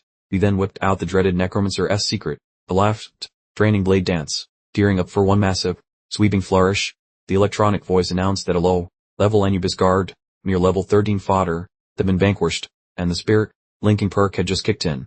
Yahello stared at the strange mark now blooming on his skin, practically vibrating with excitement. What in the Sam hell is this sorcery? Is this some kind of soul-bond trinket? Where on earth did you snag this gem? Go earn your own miserable XP off this small fry. Draw ball, Yulin commanded, prompting Yahello to rush a panicked defense. But seriously, big brother, that was just a huge blunder in perception. I swear I am strictly platonic, Yulin ordered with a chilling lack of warmth. Bleedage. Stick to your own lane, adding that since they now possessed this shared XP rune, solo grinding was essential for maximizing the experience hall efficiency. Yahello scratched his scalp awkwardly. But finding adequate low-level critters around here is proving quite the challenge. Over in a different patch of woods, the cluster or test takers were grappling fiercely with their situation. Keep swinging. That level 10 shapeshifter is just about ready for its dirt nap. Suddenly, the blur of motion zipped past with unbelievable velocity, prompting one participant to yelp. Or, what was that incredible burst of speed just now? The blur unleashed a quick spell, conjuring 3 animated skeletons that promptly dismantled the werewolves, leaving 2 onlookers slack. Good heavens, what brand of dark arts obliterates 3 wolves in one single second? One person instantly clocked the phantom figure. I recognize him. He's that infamous forbidden spell weaver, the top dog from the last trial. Though another scoffed, the short-lived one. Slaughtering mobs like that, is he actively trying to retire early? They gasped as he instantaneously sprang back to full vigor. Page, Luft, yes, mending himself. Seems like that fancy wrist, or is doing the heavy lifting for him. The brooding spellweaver mentally grumbled. I absolutely must keep the secret of my ridiculously resilient constitution under wraps. Meanwhile, the distressed young woman was being hotly pursued by a monstrous minotaur, shrieking pitifully, "Get away, somebody save me from this brute." The first group of students also bolted in pure panic. Fiddlesticks, bulls, that's a level 20 minotaur charging us. The 20 can flatten us faster than a pancake. Right in the eye of the raging storm, Yulin casually strolled up to face the monster swarm. You lot Sram, these hapless beasts are all mine to handle. With a quick flash of emerald energy, Yulin swept his blade, making short work of the entire monster mob in a single, decisive move. Tucked away safely, Yahello erupted in joyful cackles as endless pop-ups detailing experience gains flooded his vision. To horror, my big brother is an unstoppable titan. Who could possibly keep pace with his insane climb and power? Back in the higher tech command center, Principal Gao peered intently at the screen displaying the fallen minotaur and noted with a frown. He lamented with a sigh of missed opportunity. If the talented youth hadn't been saddled with the curse of the forbidden caster, our academy would have snagged yet another legendary powerhouse student. The different, unhurried contingent of students proceeded forward leisurely, their self-appointed leader fanning himself with a flimsy paper accessory. See, I told you all along, starting late is actually a strategic advantage. Once the initial monster rush dies down, our route will be significantly less perilous. He explained himself to the gleeful pack, who eagerly marched onward. Splendid work. At this clip, we'll make excellent time. We should reach the designated transport point without a scratch. Pick up the pace, remarked one particularly smug cluster of students who opted for a supposed shortcut. Unseen by them, Yilin was mentally tallying up his progress, calculating that every single beast was vanquished, and he'd simultaneously hit level 18. Now standing directly before the gargantuan next challenge, Yilin shouted the portal was open, so it was time to enter the last testing zone. With the confidence of her cat chasing a laser, he marched ahead while the reality around him cracked like dropped porcelain. The interior view blew his mind, as he realized this must be the final zone before he spotted Buddy. You joyfully sprinted over while screaming about your favorite big brother. You're totally my idol, plus I hit level 15 already. The excited lad babbled while hugging Yilin until he exploded. Unhand me before witnesses see us, they barked, while a nearby lady in red grumbled about her pathetic 2-level gain. Real power determines the winner now. Just as several officials dropped from the clouds like heavy rain to impress the crowd, they hit the ground by a massive rock slap. Then a sharp voice ordered quiet before a suited fellow approached them. Best wishes to every hopeful student out of Qingcheng joining this famous 886th ultimate evaluation. Call me Chief Lin Yuan, and since you survived the deadly forest stroll, you get to face the two-part main event. You must pass 10 stages worth 10 points each, earning 85 total to qualify for the arena fights where every ring win grants 10 points toward the total. The total of 150 is the ceiling for determining the year's big winner. Lin Yuan warned that using cheat items is a big no, leading to instant booting, so consider yourselves properly informed now. A giant rock slid aside to reveal a hall, as he waved for 10-person lines to shuffle toward their doom. Yilin felt the static electricity tickling his skin, looking intense because this moment would finally settle his entire future. With a look that could melt butter, the young man swore he would take charge of his own life starting today. The bright burst of energy signaled that the ultimate showdown had officially begun for everyone. Inside that massive building, the cream of the crop students marched right into the grading zone. Inside the control center, Big Boss Lin Yuan checked the roster of potential failures. Out of nowhere, Su Changxin from the fancy academy popped up, apologizing for being fashionably late to the party. Lin Yuan chuckled and said it was no big deal, asking if any students were actually worth watching this time. He tossed over a folder, pointing out a level 18 kid who was great but sadly doomed by his circumstances. Su looked shocked that the kid used illegal magic, but promised the top school would probably still take him in. Lin Yuan sighed that if the boy were a band mage, the city would have birthed a literal legendary beast. Screens displayed his perfect grades, showing a 480 power index alongside a spirit score of 1,199. The staff went wild wondering how a restricted mage could be buffed like a gym rat, questioning reality itself. From the stage, Lin Yuan declared the start of the hitting things hard phase. Show us your absolute best moves. A smirk played across Yilin's face as he considered unleashing his ultimate technique, but using the divine chaos lightning would certainly blow his cover. So, he decided to dial it back, opting instead for the weakest lightning bolt available, which he ironically called Sacrifice Tonsils. He then unleashed a shockingly destructive bolt, roaring the name of his forbidden art, world-ending lightning, as if it were a casual Sunday stroll. One female examiner stared in disbelief, wondering how a mere level 25 dummy could be so completely and utterly vaporized in an instant. The rest of the staff struggled to keep their composure, muttering about how that student had the audacity to deploy forbidden magic during a simple final exam. Without a moment's pause, Yilin breezed through the agility test, predictably snagging another perfect score without breaking a sweat. Yilin then gracefully sailed through the explosive power assessment, achieving yet another flawless score with comical ease. From the monitoring room, Chief Examiner Lin Yuan mumbled that the student seemed to be using some sort of forbidden technique, noting that surviving past the age of 25 would be a minor miracle. The junior examiner piped up, asking Chief Examiner Lin if they should consider raising the difficulty settings for the final round just for this particular student. Lin Yuan then swiveled his head to consult with the supervisor for her official ruling on the matter. Su Changxin immediately rejected the notion, explaining that forbidden spellcasters pay for their power with their lifespans, meaning the Supreme Academy would only be foolishly investing resources in someone who won last. Real if, that's such a shame, Lin Yuan sighed softly, his eyes clearly reflecting a deep sense of missed opportunity. Once all the tests were finished, Yilin and the remaining examinees gathered in the designated final assembly zone.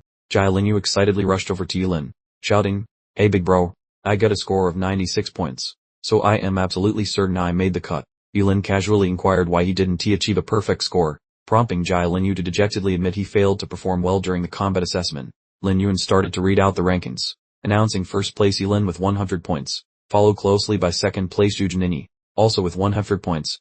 The female examiner declared that anyone scoring below 85 points needed to immediately exit, while everyone remaining would move on to the final round. Yujinini immediately raised an objection, demanding to know why she was ranked behind that obnoxious Yilin, despite both of them achieving perfect scores.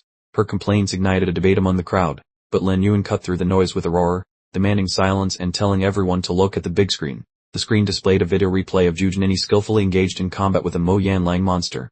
But immediately afterward, the entire assembly gasped in shock as an examiner shouted out that Yulin had managed to dispatch a Mo Yanlang in under a single second. The footage then slowed down, highlighting the distinct moment when Jujinini required several seconds to finally finish off her opponent. In absolute contrast, Yulin simply stood there completely motionless while the monster behind him inexplicably disintegrated into fine dust. Everyone who had just been protesting fell absolutely silent, utterly incapable of uttering another word after witnessing the overwhelmingly obvious disparity in power. Lin Yuan coldly turned back around, his voice echoing through the silent space as he sarcastically asked if anyone else wanted to question the results of the final exam. The female examiner announced that contestants scoring over 85 points had 30 minutes to rest and prepare themselves for the upcoming tournament. Meanwhile, the elders were discussing excitedly, noting that first and second place both came from King Chang Academy, meaning Principal Su really struck gold this year. Principal Su let out a hearty laugh, proudly boasting that fourth place Jai Lingyu was also a student from his academy. Another elder quickly cautioned him not to celebrate prematurely, reminding him that the tournament was the actual main event, but Principal Su remained completely confident in his level 18 forbidden arts prodigy. 30 minutes later, Yulin and Jujinini found themselves face to face in the center of the arena. That haughty young lady announced, "Well, I definitely plan on kicking your butt during this grand competition." Yulin wondered what kind of mischief she was planning. Precisely when the announcer signaled the opening ceremony, guidelines surfaced, revealing a brutal sudden death bracket for 104 players, where random chance chose every fight.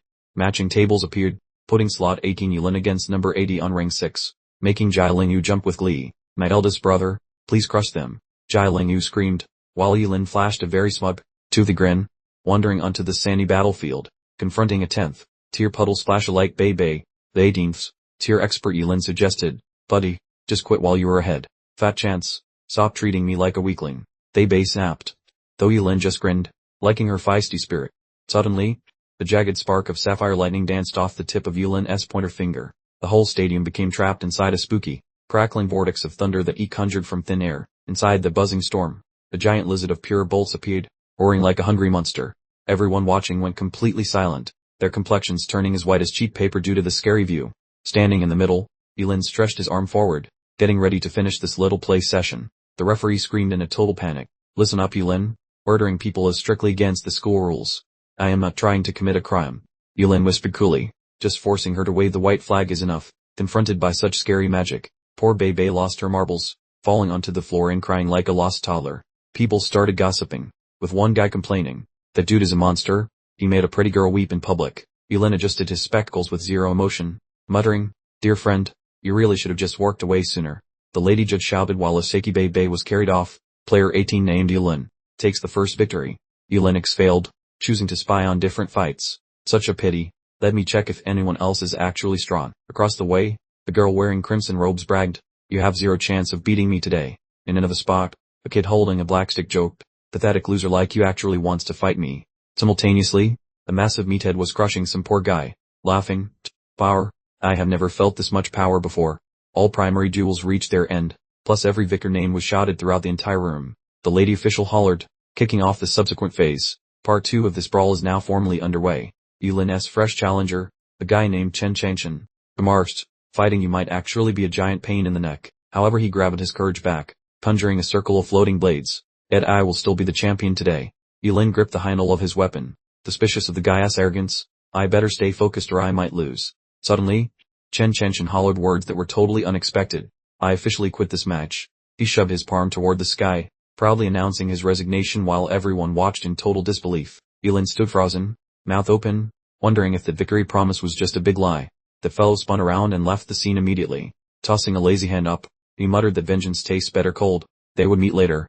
The lady official mumbled the results, announcing that lucky contestant 18, Yulin, had somehow won.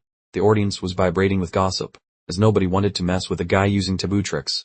Round 3 started, but the challenger was even lazier, shouting for the judge to count him out. The protagonist started fuming, complaining that he had not even moved a muscle before the coward quit. Other students grumbled that the dude breezed through 3 levels using one scary move, making finals look pathetic. Over a different ring, a much more violent struggle was starting to get real. A 14th rank polearm user called Liu Jun fought a 13th rank ruby blade specialist named Wang Zhengwen. Wang talked trash about Liu losing, but Liu just snapped back that he lacked actual combat talent. The spectators were basically shaking, seeing what happens when 2 actual powerhouses decide to delete each other. This brutal fight was shown on a giant monitor, making sure everyone on campus witnessed the carnage. The lady instructor asked her colleague Su for a prediction, and the man grunted that Liu would win. Right on cue, Liu used a shadowy lunge technique that moved much faster than a hungry predator. The opponent failed his defense, catching a heavy blow and flying backward while howling in pure agony. His blade literally exploded into glitter, marking a total defeat. Yulin heard he got another freebie, sighing that winning without effort was getting extremely stale. The sudden shout on the speakers made the boy perk up, finally finding something worth his attention. Upcoming combat pitted a loyal Yahello against the fiery Ju Janine. Ju stared him down, demanding to know what treat Yulin gave him for such obedience. Jai shouted with pride, telling her she would feel stupid once his brother's true power was finally revealed. Mocking his stupidity, Ju summoned a massive explosion of spicy phoenix flames. The boy looked terrified, realizing her heat-based spells went off without any warning. He did a frantic backflip, barely avoiding a rain of spicy meatballs aimed at him. Clenching his jaw, he calculated that a melee fight versus a mage meant zero room for error.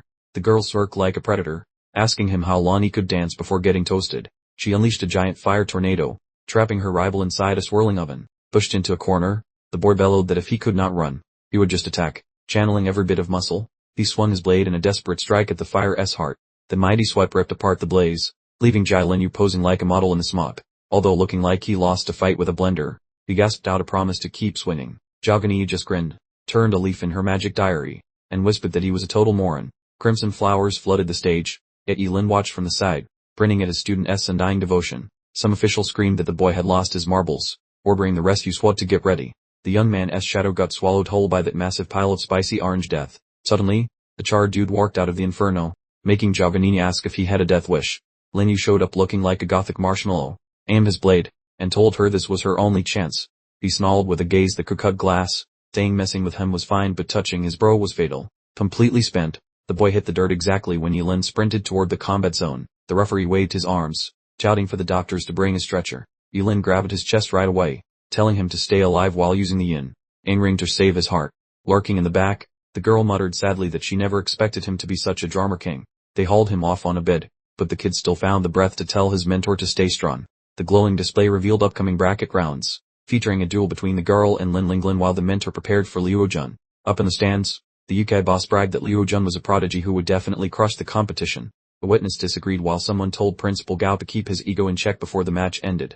Su had to play babysitter and told them to shut up because the fight was finally starting. On the combat stage, the 14-level spear-wielding dragon warrior mentioned that he finally cornered his rival.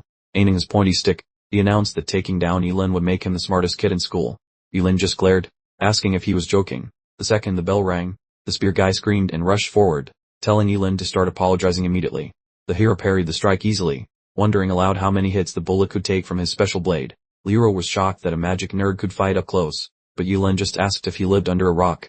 Then, the protagonist unleashed a massive swing using his super secret life training technique to show who was boss. He kept the pressure on, promising to demonstrate why you should never mess with a master of forbidden lore. The spear boy was sweating buckets while trying not to die under the weight of those heavy attacks. The audience started whispering, wondering why on earth the sorcerer was refusing to cast any actual spells. A sharp-eyed witness yelled that the life sword skill was a cursed technique trading years of life for hitting power. Old man Gao looked terrified, but Su reminded him that the party wasn't over until the fat lady sang. Yulin kept up the pressure on his stubborn foe, causing Liu Jun to realize that without a miracle, he would definitely lose. Suddenly, Liu Jun crunched a secret pill with wild eyes, shouting that Yulin had forced him to get nasty. Gloomy vibes exploded as he swung a massive, chattery punch like a literal goth nightmare. With dark noodles binding the blade, Liu Jun smirked, asking if Yulin thought he was the only one using illegal magic. Yulin caught on, realizing his foe used a nasty forbidden magic sticker. Liu Jun bounced into the sky to launch his illegal move called Shadow Dragon Meteor, yelling for Yulin to just die. A beam of pure darkness sipped through Yulin's chest, which looked extremely painful. A massive boom shook the arena, confirming Liu Jun's edgy Shadow Blast had successfully ventilated his rival. Yulin's sword slipped from his hand, stabbing into the dirt like an expensive Lorn dart. Icy black sludge leaked from the wound, suggesting a very bad day. Having been skewered by a shadowy pole, Yulin let out one tiny squeak of agony before things went south. Your expiration date is now, so stop breathing, Liu Jun said with the warmth of a frozen steak. The crowd went silent, assuming that Liu Jun had officially secured the championship trophy. Liu Jun popped another dangerous sticker, making people whisper about whether he was trying to delete himself along with his rival. The pair of judges looked panicked, noting that Yulin was currently flirting with a reaper and needed urgent medical help. Principal Gao throttled his rival, questioning if old man Su had a soul, though Su just irked that the gold medal belonged to UK. The lady in the crimson outfit thought that Liu Jun's illegal cheating was too fast even for her own fancy dodging skills. While she looked bummed out, Dude Changsing stood tall and told her to chill because the brawl was far from finished. Catching his breath, Liu Jun laughed, taunting that being level 80 meant nothing since he was currently face down in the dirt. Who said I was finished? Yilin's voice boomed from the shadows, hitting Liujun a massive heart attack. I poked a hole in your heart and you're still working. Liujun shrieked, as Yilin rose wrapped in spicy red mist. You cannot slay a master of the dark arts, Yilin claimed, using illegal immortality and blue fire to fix his wound. The spectators were absolutely flabbergasted, wondering if this dude was secretly a vampire or just allergic to dying from heart stabs. The judge noted he traded years of life for a cheat code against death, then used items while staying way too chill. Yilin lifted his palm to collect some spicy static electricity, looking frosty as he announced it was his turn. Using illegal world-ending sparkies, he called down giant bolts of electricity that looked like God was mad. Liujun couldn't do anything as he got swallowed by the spicy thunder and tossed into the air like a ragdoll. Liujun wailed in pure agony, claiming this reality was impossible. His body simply evaporated within the angry, bright yellow zaps. Two spectators stood stunned, shouting that it was absolute nightmare fuel. The examiner pulled in the unconscious Liujun, announced, Yilin wins. Somebody get a medical team over here immediately. Yilin felt the focused stares of the principals from a distance, particularly one who wore an almost smug grin. Suddenly, he dramatically collapsed, coughing up a theatrical spray of blood, initiating his Academy Award-winning performance. An elder panicked, exclaiming, Blast it, Dour. Yilin's forbidden technique just spectacularly backfired. We're in big trouble. Yilin thought to himself, I absolutely must sell this performance, or else everyone will suspect the elaborate prank I am pulling. Principal Su erupted in fury, screaming, I demand to file a complaint. This is obviously an act of premeditated murder. Yahello Su. After a rapid exchange of heated accusations, they threatened, Dao Zhenyu. This whole incident will be reported directly to the Ministry of Education. Yilin slumped down with an exhausted sigh, realizing this exam was proving to be far more stressful than actually killing Ken-sen. He sensed another presence approaching, muttering to himself, seriously, more problems already. I just want a nap. Zhuge Nini approached him, offering, Yilin, I can wait for you to recover completely before we begin our duel. They looked up and coldly replied, no thanks. Half an hour later, the fighting stage was prepared for the climactic, final confrontation. Zhuge Nini solemnly declared, the conclusive round officially commences right now. She warned herself internally, I must avoid getting hit by his forbidden technique at all costs. Yilin, meanwhile, was mentally struggling, trying to figure out how to strike without causing severe physical harm to his opponent. Zhuge Nini didn't hesitate, unleashing her signature ultimate move, the blazing phoenix flame. Yilin didn't flinch or pause, swinging his weapon and charging straight into the middle of the raging inferno. Utilizing a forbidden technique called swift dance, Yilin skillfully avoided countless attacks with graceful, almost biotic movements. The crowd was buzzing with speculation, some guessing he was exhausted, others believing he was purposely going easy on Zhuge Nini. Zhuge Nini roared in frustration, demanding if Yilin only knew how to avoid everything, and accusing him of insulting her. Despite her furious provocation, Yilin remained composed, casually dodging yet another large fireball. He retorted nonchalantly, asking if there was some rule that specifically forbade him from dodging. Fine, Zhuge Nini growled, raising her grimoire, let SCU try and evade this particular move. Smart guy. The colossal torrent of flames known as the Crimson Flame overwhelming heaven surged forward. Yilin stood in the center of the fiery deluge, thinking, this foolish girl is surprisingly persistent. I suppose I have to teach her a lesson now.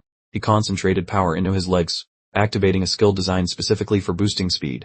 In the blink of an eye, Yilin launched himself into the air, soaring completely over the approaching fire wave. Zhuge Nini froze in shock, thinking, that's ridiculously fast. Immediately following, Yilin's chilling blade materialized at her throat from the rear. UV lost, he stated dispassionately, as Zhuge Nini frustratingly uttered his name in defeat. Her face flushed with shame, tears beginning to well up in her eyes. How dare you do that? I will absolutely end you. She launched a massive wave of magic, shoving Yilin backward as she screamed, I refuse to be beaten by a despicable jerk like you. Yilin easily caught the incoming fire, his expression displaying clear irritation. This foolish girl is clearly delusional and arrogant. If you think you're so good at dodging. Zhuge Nini sneered, releasing a countless torrent of talismans. Let us see you try to evade this. An overwhelming pressure instantly consumed the entire arena, shocking all observers and even surprising Yilin. The talismans quickly transformed into gigantic, roaring tornadoes made of fire. Without a single second of hesitation, Yilin sprinted directly into the heart of the fiery caves. Yilin realized with a jolt that the fire dragons were following his every move. A homing skill? How interesting. Even though he was moving at top speed, the fiery maelstrom remained right on his heels. Zhuge Nini gasped, completely out of breath, yet still managed to growl, annoying pest, just give up already. His response was a challenging smirk, surrender, or are you talking to yourself? In the blink of an eye, Yilin darted past his rival, leaving the now powerless fire dragons far behind him. He reappeared behind the girl, his voice frigid, using tracking skills against a speed type opponent is no different than complete self-sabotage. Javanini froze in astonishment as she heard his explanation. That's a very simple concept. Didn't they teach you that in basic training? Trapped within the Firestorm-S containment, Yulin issued an ultimatum. Surrender now, and stop this spell. Tears streamed down her face, but she gritted her teeth tightly and shot back. Keep dreaming. She shrieked in desperation. I won't lose to you, even if we both have to die here. In the stance, Juj Kyansing panicked, shouting, Manish, don't be reckless, while another examiner quickly ordered, hurry up and prepare a rescue team immediately. In the center of the stadium, both individuals stood completely still within the eye of the storm, creating an atmosphere thick with intense tension. Yulin completely lost his patience, muttering, what a truly insane woman. Without a second thought, he lunged forward and firmly grabbed Jujinini's arm. Clamping down tightly on her, Yulin roared a single word as a dark magic circle erupted. Sacrifice. Instantly, an enormous black shadow descended forcefully from the sky, landing directly in the arena. It was the ultimate forbidden defense technique, known as the Wailing Great Wall. The eyes of the carved stone lion heads on the wall glowed brightly, indicating the resurgence of an ancient power. The gates of hell opened up, immediately consuming all of the roaring fire dragons. The examiners stood stunned in disbelief, one shouting in horror, the Wailing Wall, how could a contestant possibly cast such a forbidden technique? Yulin exhaled deeply in relief, thinking, I am lucky I unlocked this forbidden spell, otherwise I wouldn't know what to do next. He walked over to the bewildered Jujinini and said, don't just stand there. Best, your hair looks like a bird's nest. The sudden remark caused Jujinini's heart to pound, making her think, maybe he isn't quite as hateful as I initially believed. The entire audience in the stands began chattering loudly amongst themselves. They were all convinced that Yulin was simply dodging his opponent because he was too afraid to hurt her. But then, Yulin abruptly unleashed a devastating kick, telling his opponent to get down because he was a champion. Jujinini was sent flying through the air, landing in a pile of dust on the arena floor while the examiners looked on in disbelief. The entire crowd gasped, completely unable to process the shock of the sudden turn of events. The high-ranking elders and principals were left wide-eyed at the sudden, merciless change of fortune. Tucked away in a corner of the bleachers, Juj Kyansing buried his face in his hands, completely mortified by his knees. Humiliated, Jujinini struggled to sit upright while promising, through gritted teeth, that this feud was far from over. Ignoring the threats, the examiner raised his hand high and declared Yulin as this year's top scorer with 150 points. As the crowd chanted top scorer, Yulin finally let out a sigh of relief, realizing the ordeal was completely finished. The classmate approached him, eager to inquire which prestigious academy the newly crowned top scorer intended to enroll in.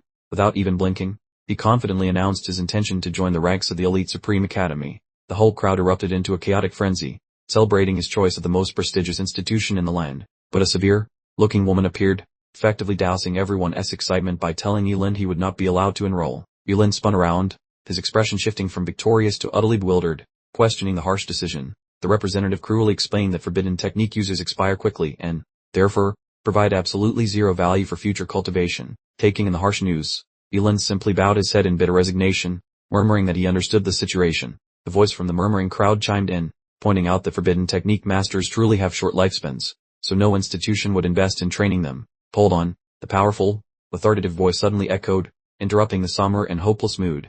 Juj Kyansing stepped forward with assurance, looking directly at Ms. Su and suggesting he possibly had a solution to her dilemma. The male companion accompanying the representative looked quite startled, asking Juj exactly what he was implying. Yulin is my student, Juj Kyansing announced, claiming he discovered a technique to significantly reduce the risks associated with using forbidden techniques. Principal Gao and the male companion asked in perfect synchronization, completely shocked. The Juj's claims were factual. The representative, Su Kyansing, skeptically challenged Juj, noting his expertise in astrology and knowledge of career advancements. Juj Kyansing advised Chongson not to allow their past connection to hinder a young genius, but she retorted that the Supreme Academy simply doesn't accept forbidden technique users.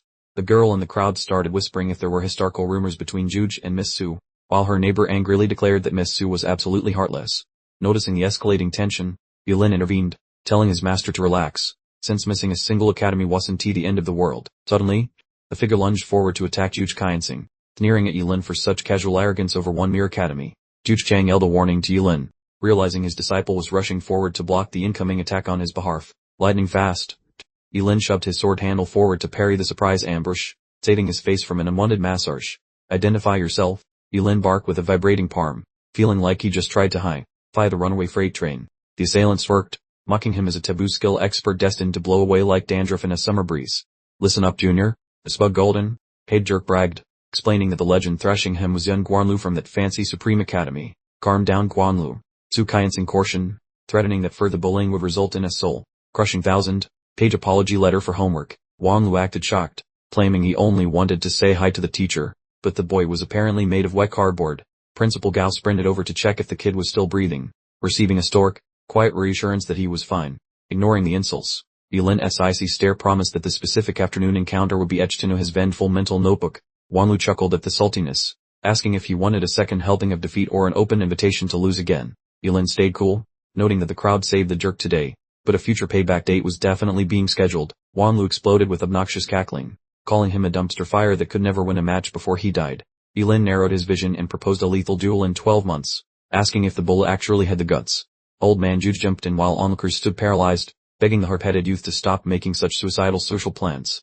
Spurning the warning, Yilin doubled down on his ultimatum while staring holes through his rival, demanding a final answer. Wang Lu folded his limbs and agreed with a smirk, welcoming the chance to schedule a funeral for his rival next year. With a pact sealed, Yilin worked off plotting to dismantle that whole Supreme Academy like a set of cheap plastic blocks. Returning home, Dao slapped his back while the crowd roared, celebrating that King Shen Academy finally birthed a genuine academic beast. Later, Yilin checked on Juge Nini, and Juge King promised her mood would improve once she recovered her spirits. Yilin got straight to business, asking about the secret romantic history between the old master and the lovely Chengxin. The old man let out a weary groan and massaged his temples, confessing that the woman was actually his original romantic harpy. The memory showed a youthful Su Changxin, appearing remarkably wholesome and looking as clean as a whistle. Yilin froze, absolutely gobsmacked by the insane news he just heard regarding his master's past. Dazed, the boy stuttered that the pair shared absolutely zero romantic chemistry or visual compatibility together. The veteran detailed their messy breakup caused by clashing vibes and her failed attempt to restart things after half a decade. Yilin pried for the ending of the drama, but the mentor lamented that Nini was already in the picture by then. Following the tragic tale of misconnections, Yilin let out a dry chuckle regarding the unfortunate timing of their romance. The father promised his girl that her skills were enough for the Supreme Academy if she simply gave it her all. The mother advised the boy that Daxir Academy would be the most logical future destination for his specific career path. The master told the youngsters to hit the hay, since the university scouts would be hunting for talent at sunrise tomorrow. When the sun rose, the campus transformed into a chaotic zoo of fans desperate to worship the local legends of the town. The master Gal acted as the bridge, introducing Yilin and the sassy Nini to Governor Hu and Su from the High Academy. Without wasting a second, Su Changxin officially begged Nini to join the prestigious ranks of their legendary school. Clutching her shiny pass, Nini bragged that she finally managed to wipe the floor with her rival. Gao grabbed the kid with shaking hands, dragging him toward the leader to claim a fat 5 million paycheck. Governor Hu Yang gave the boy a firm handshake, noting that the genius actually looked quite impressive in person. Drowned by the blinding lights of dozens of cameras, the boss shared his massive hopes for the champion. Yilin grinned like a shark, asking when the millions would arrive, since growing up broke made him terrified of empty pockets. At the leader's command, 2 ladies delivered the prizes, including a magical skill scroll that shocked the young man.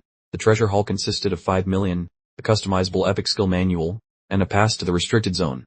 Yilin was floored to discover the restricted zone was for elites only, offering total protection from any physical harm. He imagined hitting level 99 without a scratch, but the headmaster ruined his daydream before it even started.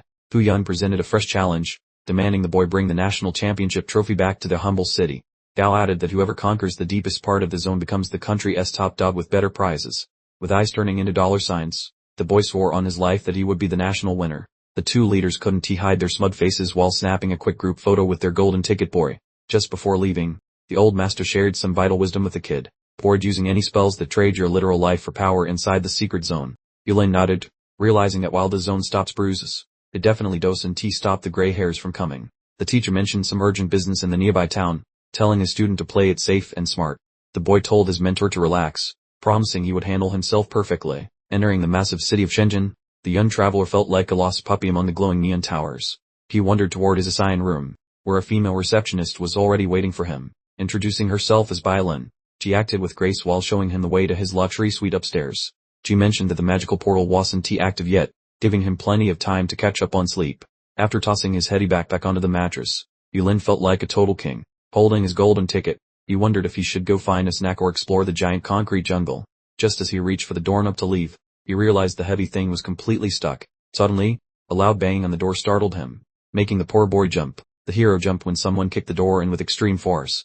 A blonde girl with a serious temper marched in, asking why there were strangers loitering inside her private bedroom. The girl offered Yulin absolutely no chance to explain himself, immediately grabbing his shirt collar and screaming, "You strange man, why are you brazenly standing in my bedroom?" In an instant, she channeled mystical energy directly into her fist, bellowing at him, "Prepare yourself for a necessary lesson." Yulin was completely taken aback by the sudden, powerful, and entirely unprovoked assault. The following punch was devastating, sending him flying rapidly backward through the air. The door behind him completely shattered into splinters, utterly destroyed by the force of the collision. "You're fast, damn weirdo," the girl growled, while Yulin, utterly confused, quickly tried to clarify. "Wait, you are completely mistaken. I am definitely not a weirdo. I don't believe your obvious lies. Now perish," the girl shrieked, refusing to listen to a single word of his explanation. Realizing that talking was useless, Yulin decided to take action. "It appears I have no alternative but to make my move, sacrificing my appendix in the process." Immediately, countless colossal wooden binds burst into existence from thin air, casting a forbidden art, the wood realm, to encircle the girl. "What in the world is this nonsense?" She panicked, struggling fiercely but completely unable to escape the grasp. "Why can't I break free from this?" Yulin casually strolled closer, teasing her. "Stop struggling so hard. This forbidden technique was specifically created for containing unruly lollies exactly like you." To finally resolve the misunderstanding, we held out a room key card, stating, "This is room 6099. This is my card. Go ahead and examine it for yourself." The girl still appeared skeptical, confidently asserting, "No way, because my room card also says 6099. Yulin retracted the forbidden art, causing the massive vines to quickly dissolve into streams of shimmering magical energy. He stood there with his arms folded, fleshly suggesting, "If you truly don't believe me, then just go and look." The girl fumbled around for her own card and immediately froze in place when she looked down at the number on its surface. How did it suddenly change to 6,609? She mumbled in confusion, and Yulin pointed out the extremely simple explanation. "Could it possibly be because you're holding it upside down?" Realizing her incredibly silly mistake, the girl pressed her hands together apologetically. "I'm sorry, it was entirely my fault for acting so rashly." She offered to compensate him with a meal, but Yulin declined and instead invited her. "I was actually about to go for a casual stroll. Would you care to join me?"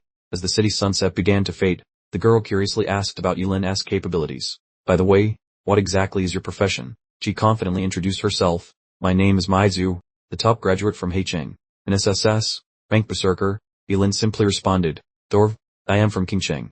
Maizu immediately deduced, "Then you must have been accepted into the Supreme Academy." "Correct," but she received an unexpected response. "They actually don't need me." To Maizu's utter astonishment, Yulin explained with a sense of fatalism, "That is my destined fate, to be a short-lived master of forbidden arts." Hearing the strange words forbidden art master, Maizu fell completely silent, completely unsure of what to say next. To relieve the heavy awkwardness in the air, Yulin decided to treat Maizu to a genuinely delicious meal.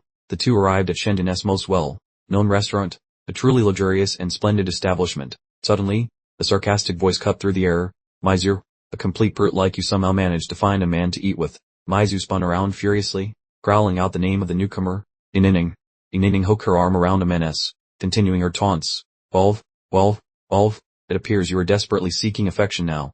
She then turned her gaze to Yulin, uttering provocative words that caused Maizu to finally lose her temper completely. "Inining, just get lost." Brushing off the others, Inining leaned in, trying to charm Yulin, purring the handsome Dolan should ditch this place and come along. Yulin, ever the charmer, fully shot back, requesting she simply keep her distance because her breath was quite weaponized. Maishu erupted in a fit of uncontrollable giggles, finding the honesty hilarious. While Yining's face, let us just say it looked like she de-swallowed a lemon. Her beautiful face contorted, and she hissed he was an insolent child, as she had already offered him an opportunity. Yulin, completely dismissing her, nudged Maishui to depart, explaining they should go since the air quality was plummeting faster than his interest. Just as they turned to make their getaway, a rather imposing foot abruptly materialized, blocking their path. Enter Wushaki, the self-proclaimed level 22 angel paladin, who dramatically planted himself before them, declaring they would apologize to his lady. Post-haste, he delivered a withering glare at Yulin, then sneered, stating honestly nothing got his goat more than discovering impoverished, uncultured raff slithering from the sewers. Inining, ever the opportunist, immediately began batting her eyelashes with exaggerated coyness, while poor Maishui visibly blanched, instantly recognizing their opponent's alarming true power. Yulin, completely unfazed, simply offered a dazzling smile, remarking it was funny because a humble, financially challenged individual such as himself absolutely detested spoiled, arrogant trust fund babies like him. Enraged, Wushaki let out a primal bellow that shook the chandeliers, dramatically unfurling gigantic angelic wings and unleashing a blinding, brilliant torrent of holy light. Not one to be upstaged, Yulin decided it was his turn to glow, blue energy surging around him in an impressive display, his eyes blazing with competitive glint. Right there, amidst the stunned diners and flying silverware, two SSS class powerhouses seemed poised to ignite an earth shattering, table flipping, absolutely catastrophic brawl. Just as things were getting interesting, an investigator, clearly a professional mood pillar, materialized out of thin air, sternly reminding them that transferred professionals were absolutely not allowed to fight within city limits. Mai Shui frantically intervened, grabbing Yilin's arm, whispering urgently they should hold their horses. The top scorer's secret realm was about to open, and picking a fight with these clowns here wasn't worth it. Wu Shaiki, clearly peeved by the lack of a proper showdown, dramatically pointed a finger at Yilin, knowing he would remember that mug of theirs and advising him not to cross his path in the secret realm. Yining, clinging to her boyfriend's arm like a barnacle, spun back for one last, utterly predictable insult, shrieking triumphantly that they should just wait, calling them trash. Once the dramatic duo had finally flounced off, Mai Shui hung her head, mumbling an apology, saying she was terribly sorry for dragging him into another one of her messes. Yilin, thoroughly curious, then inquired who that ray of sunshine was, and why she seemed to harbor such, shall we say, specific hostility. Mai Shui let out a weary sigh, dropping a bombshell family secret, confessing she was actually her half sister, and apparently, she had always been her personal human splendor. Yilin, ever adept at changing the subject, smoothly brushed off her apology, declaring it was fine, since he had suddenly developed a tactical hunger and they should go find some food. 3 days later, within a colossal plaza, a magnificent spatial gate dramatically cracked open right in the midair, much to everyone's amazement. Literally countless drones buzzed around like metallic, nosy beasts, diligently recording every single, momentous, frame, wordy second of the entire spectacle. The dignified, white-haired gentleman then strode forth, his voice resonating impressively, booming greetings to the esteemed top scorers, introducing himself as Janganshi, their official fun pillar, immense supervisor, for this event.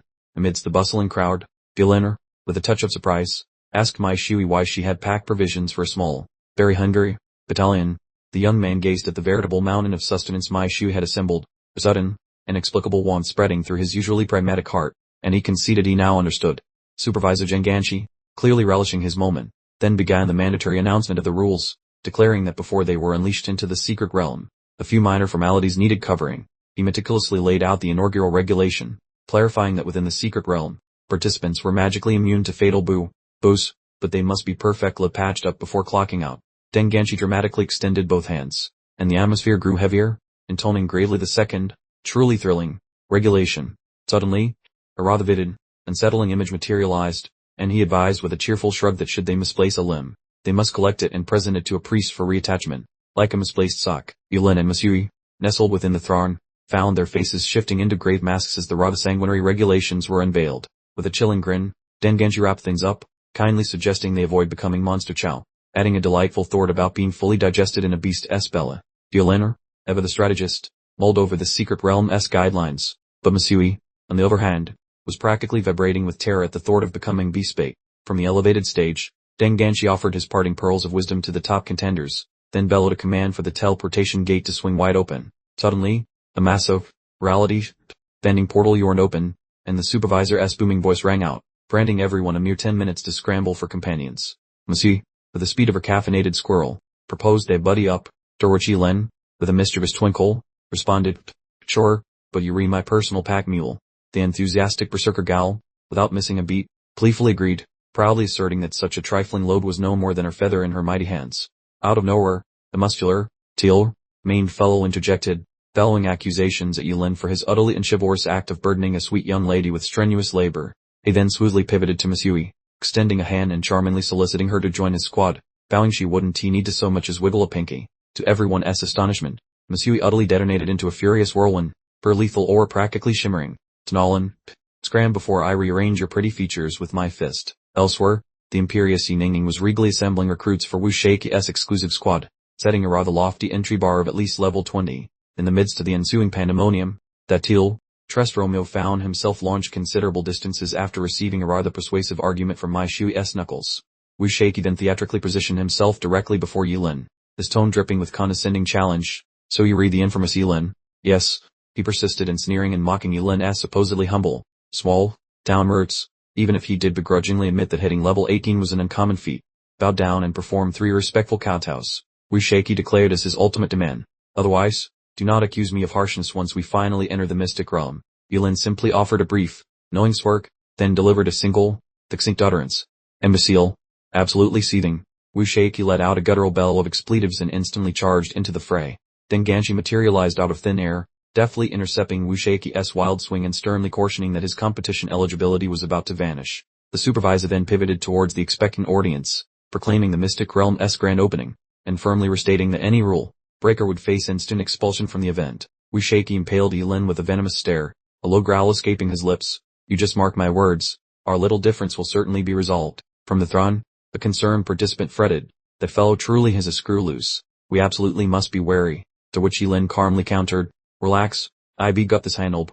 Off we go. Bathed in the intense, crimson glow of the activated teleportation portal, Yilin and Mai Shui bravely ventured forth, hand in hand, into the perilous arena of life and doom. Mai Shui's eyes widened in sheer wonder at the Mystic Realm's stunning aesthetics. But Yilin, ever the realist, cautioned, behind this pretty facade hides a very sharp set of teeth. Without a moment's delay, the colossal, level 20 rock creature lumbered into view, prompting Mai Shui to let out an urgent, piercing shriek of alarm. Save your precious energy. I'll take care of this little pebble, Mai Shui declared. Then, utterly embracing her berserker spirit, she launched herself directly into the foe. Ugly monstrosity, I am going to turn you into gravel, she bellowed, before promptly landing a truly bone-shattering blow squarely on the beast's rocky mud. Yilin observed from a safe vantage point, wheezing, that adorable little firecracker truly battles like a hell beast, but my schedule simply doesn't allow for casual monster. Whooshing, sudden, chilling blast of frigid power erupted, instantly pulverizing the stone monster into countless, very small bits. Mai Shui gasped in utter astonishment. The monster instantly vaporized, a feat only achievable by class changer beyond level 25. Spinning around in shock, she questioned the frozen blade-wielding Yilin about his insane strength, to which he replied that he identifies as a forbidden mage. Yilin winced while grabbing his side, thanking the gods for his damage immunity or his poor kidney would have definitely resigned from duty. Masui gave a gesture of approval and noted that forbidden spells require sacrifices, calling the whole bloody process rather hardcore and intense. As the pair ventured further, Yilin warned that the beasts grow nastier with depth, so they should probably keep their eyes peeled. Striking up some small talk, Masui recalled him mentioning that his peculiar status as a forbidden mage was the main reason. After the Supreme Academy swiped left on his application, Yilin groaned about his tragic fate of potentially biting the dust so early. A peaceful grin then crossed his face, since fulfilling his bucket list before the end actually felt like a pretty solid deal. Yilin abruptly stopped, his eyes sharpening as he detected a thick wave of murderous intent lurking nearby. A massive, crimson beetle beast suddenly appeared, its bulky frame blocking out the entire sky above. Surfacing through dirt, a level 25 venomous centipede appeared, hissing in a rather rude and threatening manner. The pair stood shocked, and the girl shouted about the size of the toxic bug, wondering why it was so freaking enormous. The beast charged instantly, moving with a frightening velocity that caught them both completely off guard, but the creature's strike bumped into an unseen barrier, stopping it dead in its tracks. Yilin grabbed Masui and retreated, just barely dodging the incoming impact. Blocking his teammate from danger, he confidently stated that he would take care of this business. Yilin triggered his skill right away, essentially using his own flesh as a battery for the coming destruction. He unleashed a catastrophic world-ending celestial strike, summoning a terrifying wave of blue energy to fry everything. The massive blowback from the forbidden spell knocked both of them several feet backward, through the swirling clouds of debris. A level 22 venomous scorpion decided it was the perfect time to strike. Simultaneously, Masui shrieked as a level 25 bony warrior rushed in, yelling for Yilin to watch his back. Seeing the foes vaporize so quickly, the girl praised his skills, noting that his ability to one-shot everything was scary. Out of nowhere, a hand popped out from the ground, grabbing hold of something quite firmly. Yilin snagged a level 28 abyss ramman during its failed stealth mission, grinning at the creature's pathetic attempt to jump him. Launching the everlasting divine voltage ability, Yilin leapt into the clouds and drenched the ground with a spicy electric storm. Sparkling yellow electric strikes fried that hidden beast into crunchy pieces. The system message popped up, making Yilin celebrate his achievement of at last hitting the big level 20 milestone. Glancing at Yilin's severed arm on the grass, Masui finally understood that his damage immunity in this mystic realm lets him cast forbidden spells without dying. Yilin asked if she was just now catching on, which prompted Masui to giggle and brag about her amazing deduction skills. Checking his character sheet, he thought about how reaching level 20 meant it was finally time to unlock a brand new talent. Yilin finally understood his true potential, giggling to himself as he realized, wait, all my regular spells turn into forbidden spells. That's just hilariously broken. He immediately turned to Masui with wide eyes, demanding, hand over that fireball scroll you grabbed. I need to test something right now. Yilin quickly used the magic scroll, completely brushing aside the system's dire warnings, declaring, relax, it's just a little scientific experiment. A triumphant notification flash, confirming the fireball's transformation into the ridiculously named forbidden spell. Flame God's breath, forcing Yilin to bounce with glee. He conjured a terrifying pitch, black fireball, making Masui gasp in pure astonishment. What on earth is that forbidden spell? It looks absolutely nothing like a normal fire spell.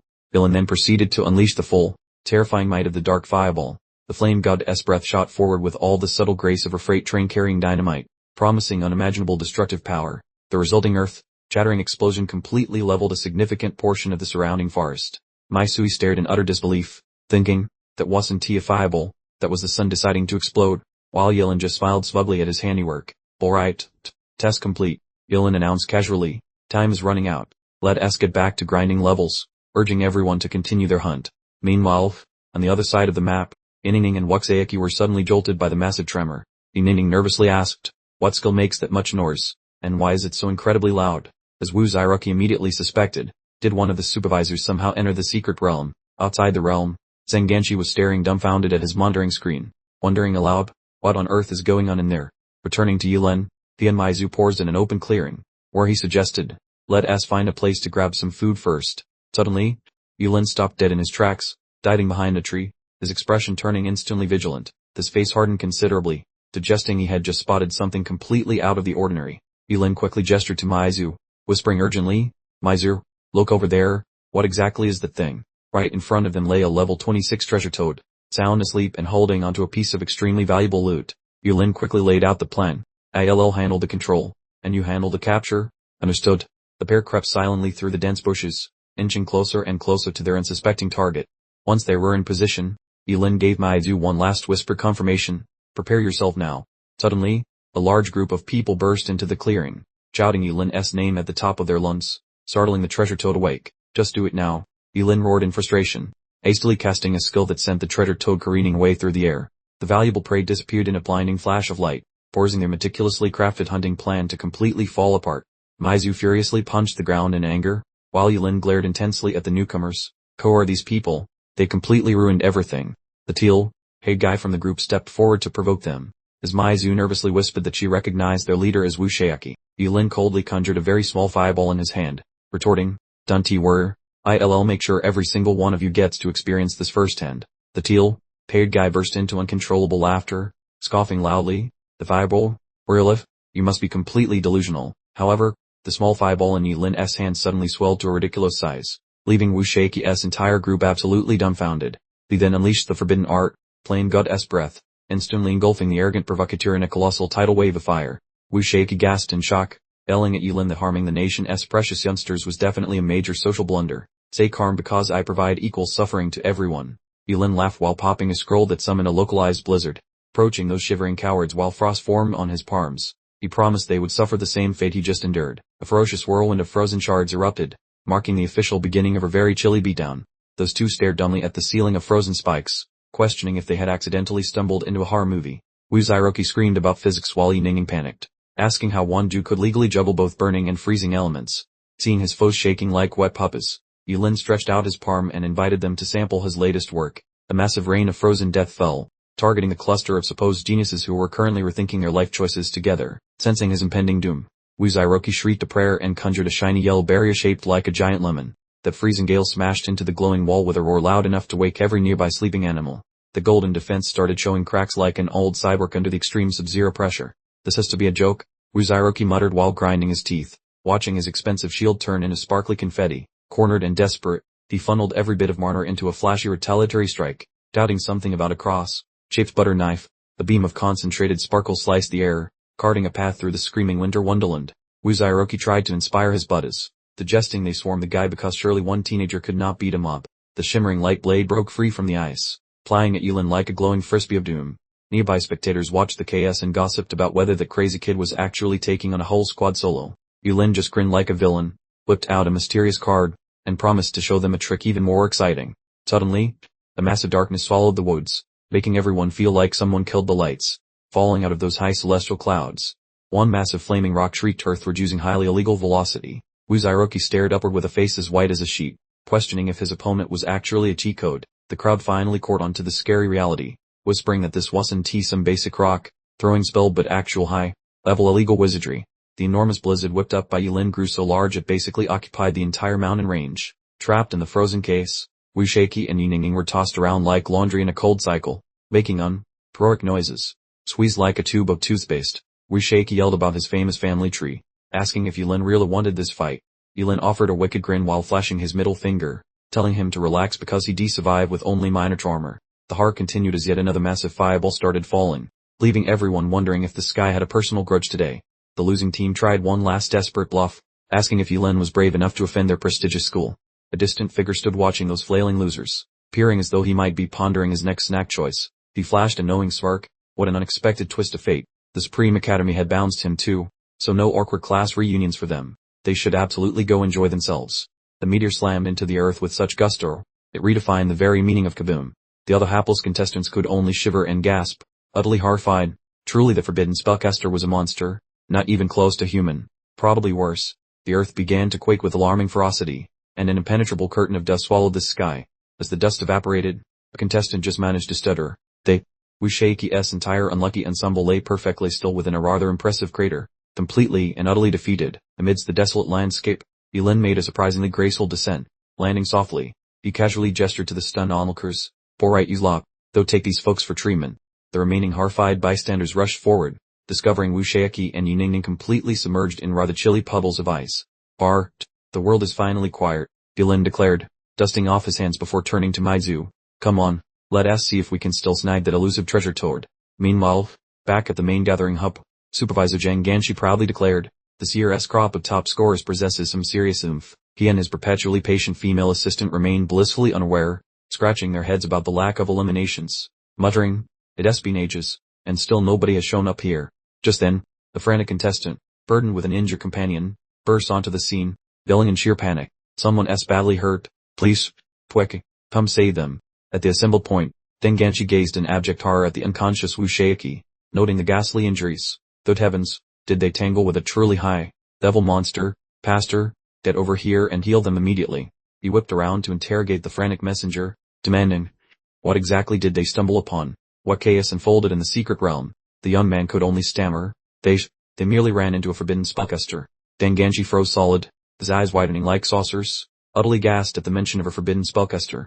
Meanwhile, somewhere else entirely within the secret realm, Yulin sighed dramatically, staring at the moon. "Darn it, lost the trail, all thanks to those meddling kids. I mean, those guys." By the crackling campfire, Masu inquired, "Yulin, are you truly finished eating now?" Yulin responded, "I am perfectly stocked, and I absolutely need my rest. Tomorrow brings more leveling up." Observing the serenely resting young man, Masu mused to herself, "I've never encountered anyone who grinds experience points as ridiculously fast as him. I really must redouble my efforts." Suddenly, a peculiar noise cut through the night, causing her to jump and look up. The colossal, triple-headed beast, glowing an ominous fiery red, suddenly loomed before them, making Masu shriek in abject horror. Cerberus, the giant dog of doom. The monstrous creature let out an ear-splitting roar, spewing forth a destructive wave of pure energy. "Yulin, look out!" Masu shrieked, as Yulin expertly yanked her out of harm's way, allowing them to narrowly dodge the ensuing explosion. Yulin eyed the behemoth with a flicker of surprise. "Well, looky here, oh hi, devil monster, I suppose." Masu quickly tugged his arm. "No, it's definitely not just a high-level monster." Standing precariously on the lip of her massive crater, Yulin finally processed it. "It's Cerberus. I never imagined such a notoriously terrifying monster would be chilling in the secret realm." He turned to Masu, his expression resolute. "You need to step way back. This particular customer is proving quite difficult to handle." Masu replied with genuine worry, "Just please be careful." All three of Cerberus' imposing heads simultaneously swiveled downwards, observing the rather blazing fireball Yulin had just launched. Without the slightest pause, one of the enormous three heads gaped wide open, clearly preparing for a direct, audacious confrontation with the incoming magic. It just gulped down the fireball whole. The supposed attack only caused a tiny, harmless pop inside the creature's massive maw. Both Yulin and Masu were utterly flabbergasted. Masu stammered, expressing her utter disbelief at how it had just genuinely swallowed the colossal fireball. In an instant, Cerberus launched a vicious counterattack, gushing forth a truly horrifying torrent of phosphorescent green goo. The foul, death-laden fluid, apparently brewed in a particularly nasty cauldron, launched itself directly at the two adventurers. "This ghastly green substance is utterly corrosive," Yulin bellowed, heroically shoving Mai Shui out of harm's way before sidestepping the foul spray himself. Yulin nimbly dodged the bubbling, acidic liquid, which seemed to fizz with malicious glee all around him. Without a moment's pause, the colossal beast then swung its gargantuan claws down, aiming to give his head an unsolicited makeover. "This preyed monster sure are a stubborn bunch," Yulin grumbled under his breath, activating the forbidden spell, Karma Fire, to get a much needed burst of speed.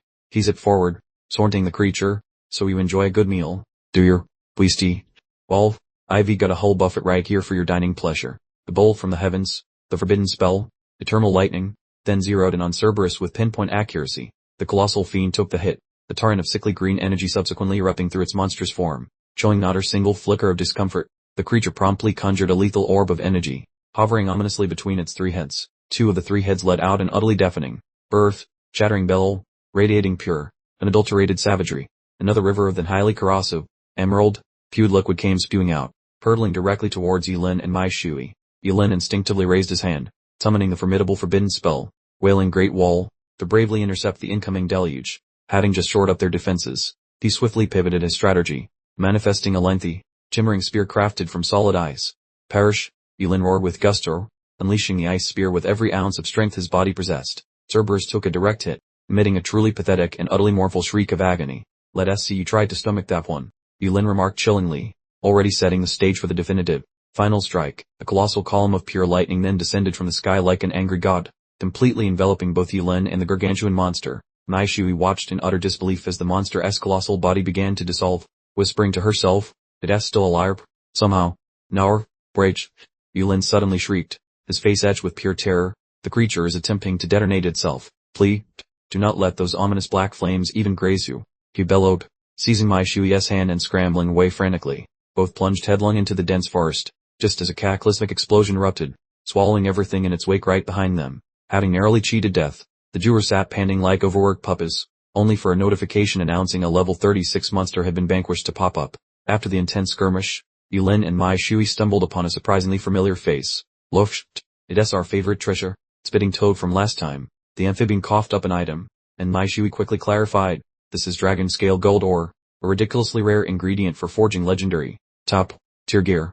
Yulin, clearly unpressed, pressed the flat of his sword against the toad's head, growling menacingly, now, let us see some more of the Chinese stuff. Chop, chop. However, the very next thing it expelled was merely an ordinary pebble, leaving both of them utterly crestfallen and disappointed. His temper flared instantly, and Yulin scowled at the toad.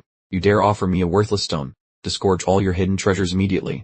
Meanwhile, back at a distant encampment, Denganki received a crucial update. Mission accomplished. The complex surgery proved entirely successful. He graciously thanked the dedicated medical team and assured them, we Shaky and the others have made a full recovery. Best assured, I will personally relay everyone's invaluable contributions to the leadership. Denganki spun around, intercepting a hobbling silhouette as it tried to sneak away. We're Shaky, your poor little body isn't back to full strength. Don't you dare go outside. Ignoring all counsel, Wu Shaky's face contorted with pure resentment. He clenched his jaw and let out a guttural scream, spitting out the name Yulin. Propping himself up on crutches, he staggered from the shelter, howling in fury. This feud isn't over between us, not by a long shot. Meanwhile, back with Yulin, he had secured the treasure toad to her campfire post, his tone dripping with menace. Still holding out on me, are we, my little green friend? The poor toad could only emit terrified little noises as Yulin's hand, glowing with a sinister green aura, edged nearer to its face. Yulin settled back, his voice disturbingly gentle. I have some excellent news and some rather terrible news for you. The good news, my amphibian friend, is that your miserable existence of suffering is almost complete. He then glanced upwards, the stare as sharp as a razor blade, and added, and the bad news, naturally, is that your days are completely finished. Without even a second thought, Yulin slammed his hand, buzzing and crackling with electricity, right onto the treasure toad's back. From the amphibian's mouth, a truly magnificent spear, glowing with a brilliant golden light, began to slowly emerge. Almost instantly, a truly terrifying explosion ripped through the air, completely flattening a vast section of the surrounding forest. The blast left behind a huge crater, with all the nearby trees reduced to nothing but fine powder. Bizarrely, the treasure toad somehow survived the cataclysm, cowering in terror behind a small rock, emitting faint, frightened croaking noises. As Yulin held the newly acquired divine weapon, both he and Mai Shui were absolutely speechless. Holy smokes, this thing, Yulin finally murmured, is a little bit too powerful. Wouldn't you say? Yulin decided to spare the thoroughly exhausted treasure toad. I'd let you off the hook this time, he announced, since you seem so remarkably honest. Now, run along. He turned excitedly to Mai Shui, rubbing his hands together. Come on, Mai Shui, let us go find some more monsters to play with. But as he scanned the horizon, a peculiar and unnerving silence seemed to have descended upon the entire forest. Yulin furrowed his brow in confusion. Where in the world did all the monsters disappear to? He wondered aloud. Mai Shui pointed out the rather uncomfortable truth. It appears, she said dryly, that every single monster in this entire secret realm has been completely exterminated by you already. Recognizing that staying was pointless, Yulin concluded, since there are no more creatures left, lingering here would simply be a total waste of effort. Meanwhile, back at the exit gate, The bustling group of competitors were all murmuring amongst themselves, asking why the secret realm was completely devoid of monsters. One girl shared her account, explaining, when we finally made it to the inner levels after leveling up, there was nothing remaining but massive, scorched patches on the ground. She let out a frustrated sigh, choosing to hold back. We should probably wait for Wushaki and the others, she suggested. I can't imagine what on earth is going on here. Suddenly, someone from the crowd shrieked in terror after spotting two well-known individuals approaching. Yilin, get away from them, they screamed. They are way too scary. As Yilin and Masu finally reached the gate, Zengancher, the supervisor, blocked their path. Are you absolutely positive you want to abandon the secret realm entirely? They inquired. Yilin answered immediately and without any hesitation. Absolutely certain. Yes. Right then. Zengancher nodded. Please go ahead and register your current level for the record. Yilin nonchalantly held up 2 fingers, a shocking number in his casual manner. My level is 25, he stated simply. The entire crowd of contestants went completely silent, then erupted in utter disbelief. Level 25. They gasped. A forbidden arts master? Did he actually wipe out every single monster by himself? Zenganshi immediately stopped him again. Wait, you absolutely cannot depart now. You're almost certainly the national top scorer, which means you have to stay here to collect your prize. Just then, Wushaki finally exited the gate, a deep scowl across his face. What an absolutely miserable, rotten day, he grumbled. He grumbled irritably, having cored a treasure trove only to discover it was completely empty, and after searching all day he hadn't found a single monster. His teammate rushed over, gesturing frantically toward Yilin. He explained to young Master Wu that Yilin had already wiped out all the monsters and reached level 25. Wushaki froze in stunned disbelief, his eyes flaring with pure fury. What? PS level 25, the little past, he muttered angrily. As you scoffed, commenting that some individuals were truly pathetic failures, entering the challenge at level 22 and leaving exactly where they started. Wushaki bellowed in rage, joined by a female contestant who yelled, what good is a short-lived master of forbidden arts? DLL only hold back Daxier's progress. Monsieur refused to back down, yelling even louder, you're just incompetent and couldn't kill a single monster, so you mock us instead. Right in the middle of this petty argument, the massive surge of dark energy erupted, and Yilin was the first person to notice the anomaly. Puffed, what in the world is that? He murmured. Monsieur instantly panicked as the ground beneath her feet began to shake violently, interrupting her tirade. The entire space of the secret realm started to wobble and distort as the sky above turned an ominous, apocalyptic red. The other contestants also erupted into chaos, one person screaming in horror, Lofsht, the exit, it is actually disappearing. The enormous stone gate leading back to the outside world cracked apart and then vanished completely, extinguishing all hope of escape amidst desperate cries.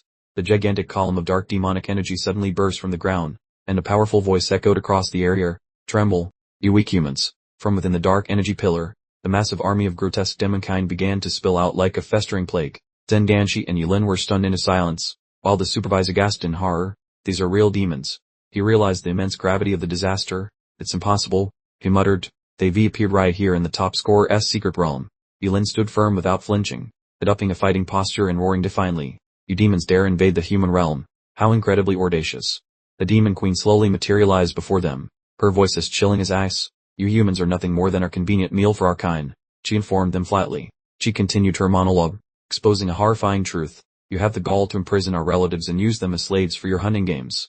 Her jade, green eyes suddenly flared with an undeniable and murderous malice. You are truly seeking your own demise, she declared, delivering a final judgment upon the completely stunned contestants. Zenganshi instantly positioned himself in front of the students to protect them. Everybody retreat behind me, he ordered firmly. Reinforcements will arrive soon. The seasoned supervisor stood there completely alone, staring down the massive, looming figure of the enemy forces. Without a moment's hesitation, he launched himself directly into the chaotic fray, determined to shield the next generation. In the middle of the utterly chaotic battlefield, Zenganshi bravely sprinted straight toward one of the menacing demons. The demon queen casually issued an order to her subordinate. Loader, this human here belongs to you. Deal with him, she commanded. Zenganshi let out a fierce warning not to harm the students, but the queen replied with a flippant air. Don't fret. I am merely playing with them. She then taunted the group. I heard rumors that you represent the strongest humans this year. Fight me, and if you manage to win, I'll let everyone go. When the queen declared her level was only 20, a faint glimmer of desperate hope sparked in the minds of the contestants. A single young man pushed through the crowd, stepping forward confidently. I will be the one to face you, he announced boldly. This champion was Lin Zion, the celebrated top scorer of Sao City, who stood at level 21 and represented the final hope for the contestants. However, all dreams of triumph were unceremoniously obliterated the precise moment the royal matriarch's solitary, directed blow connected squarely with his jawline. Young Lin Zion soared through the air, flailing like a discarded marionette, before inconveniently landing amongst the startled, screaming spectators. The different competitor, clutching a lengthy polearm, instinctively stumbled backward, visibly gripped by profound apprehension. The infernal sovereign scoffed dismissively, regarding the esteemed contestant. What utter comedic relief. Truly, no stronger than a common picnic pest, surveying the quivering assemble. She sneered. What's the matter? Feeling a bit shy about participation? It appears humankind truly champions the art of spinelessness. Lying prone upon the turf, Lin Zion's digit jabbed towards Yilin, this bellowing cry echoing. Yilin, with immense capabilities arrives solemn accountability. What precisely delays your intervention here? Every gaze and harsh judgment simultaneously shifted towards Yilin, the renowned individual who had single-handedly purged the hidden domain of its monstrous inhabitants. Monsieur furiously bellowed at Wu Shaeki, the charlatan who was audaciously attempting to offload every single fault onto poor Yilin. Yilin composedly confronted Wu Shaeki, stating everyone should promptly surrender their superior, Sir Gare, and he would attend to this predicament without further ado. Wu Shaeki looked utterly dumbfounded, knowing whether they were attempting to bleed their wallets dry. Disregarding the venomous remarks, Yilin pivoted, directing Masui to kindly gather all these invaluable possessions for safekeeping. The Empress of the Underworld folded her limbs, clearly entertained by the petty squabbles erupting amidst the mortal competitors. Yilin's vision sharpened considerably, a pucing look in his stare. Indeed there is perpetually that single spoiled fruit, persistently disrupting his tranquility. The oppressive hush unmistakably heralded an unavoidable, imminent confrontation. Amidst the barren wasteland, Yilin stood solitary, confronting the formidable infernal monarch. His gaze glowed with unyielding resolve, whereas his formidable adversary merely offered a condescending, dismissive glare in return. Without a moment's pause, Yilin declared, flaming orb.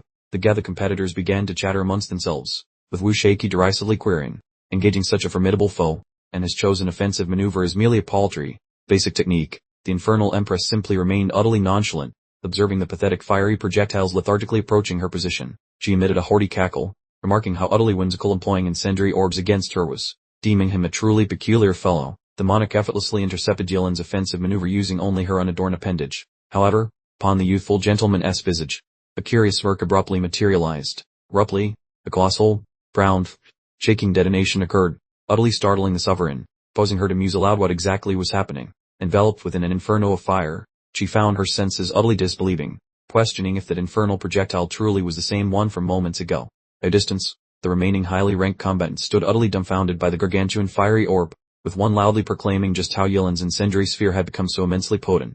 Presuming triumph was now certain, one competitor exuberantly celebrated. However, Yilin gravely cautioned everyone to hold their horses and direct their attention to observe.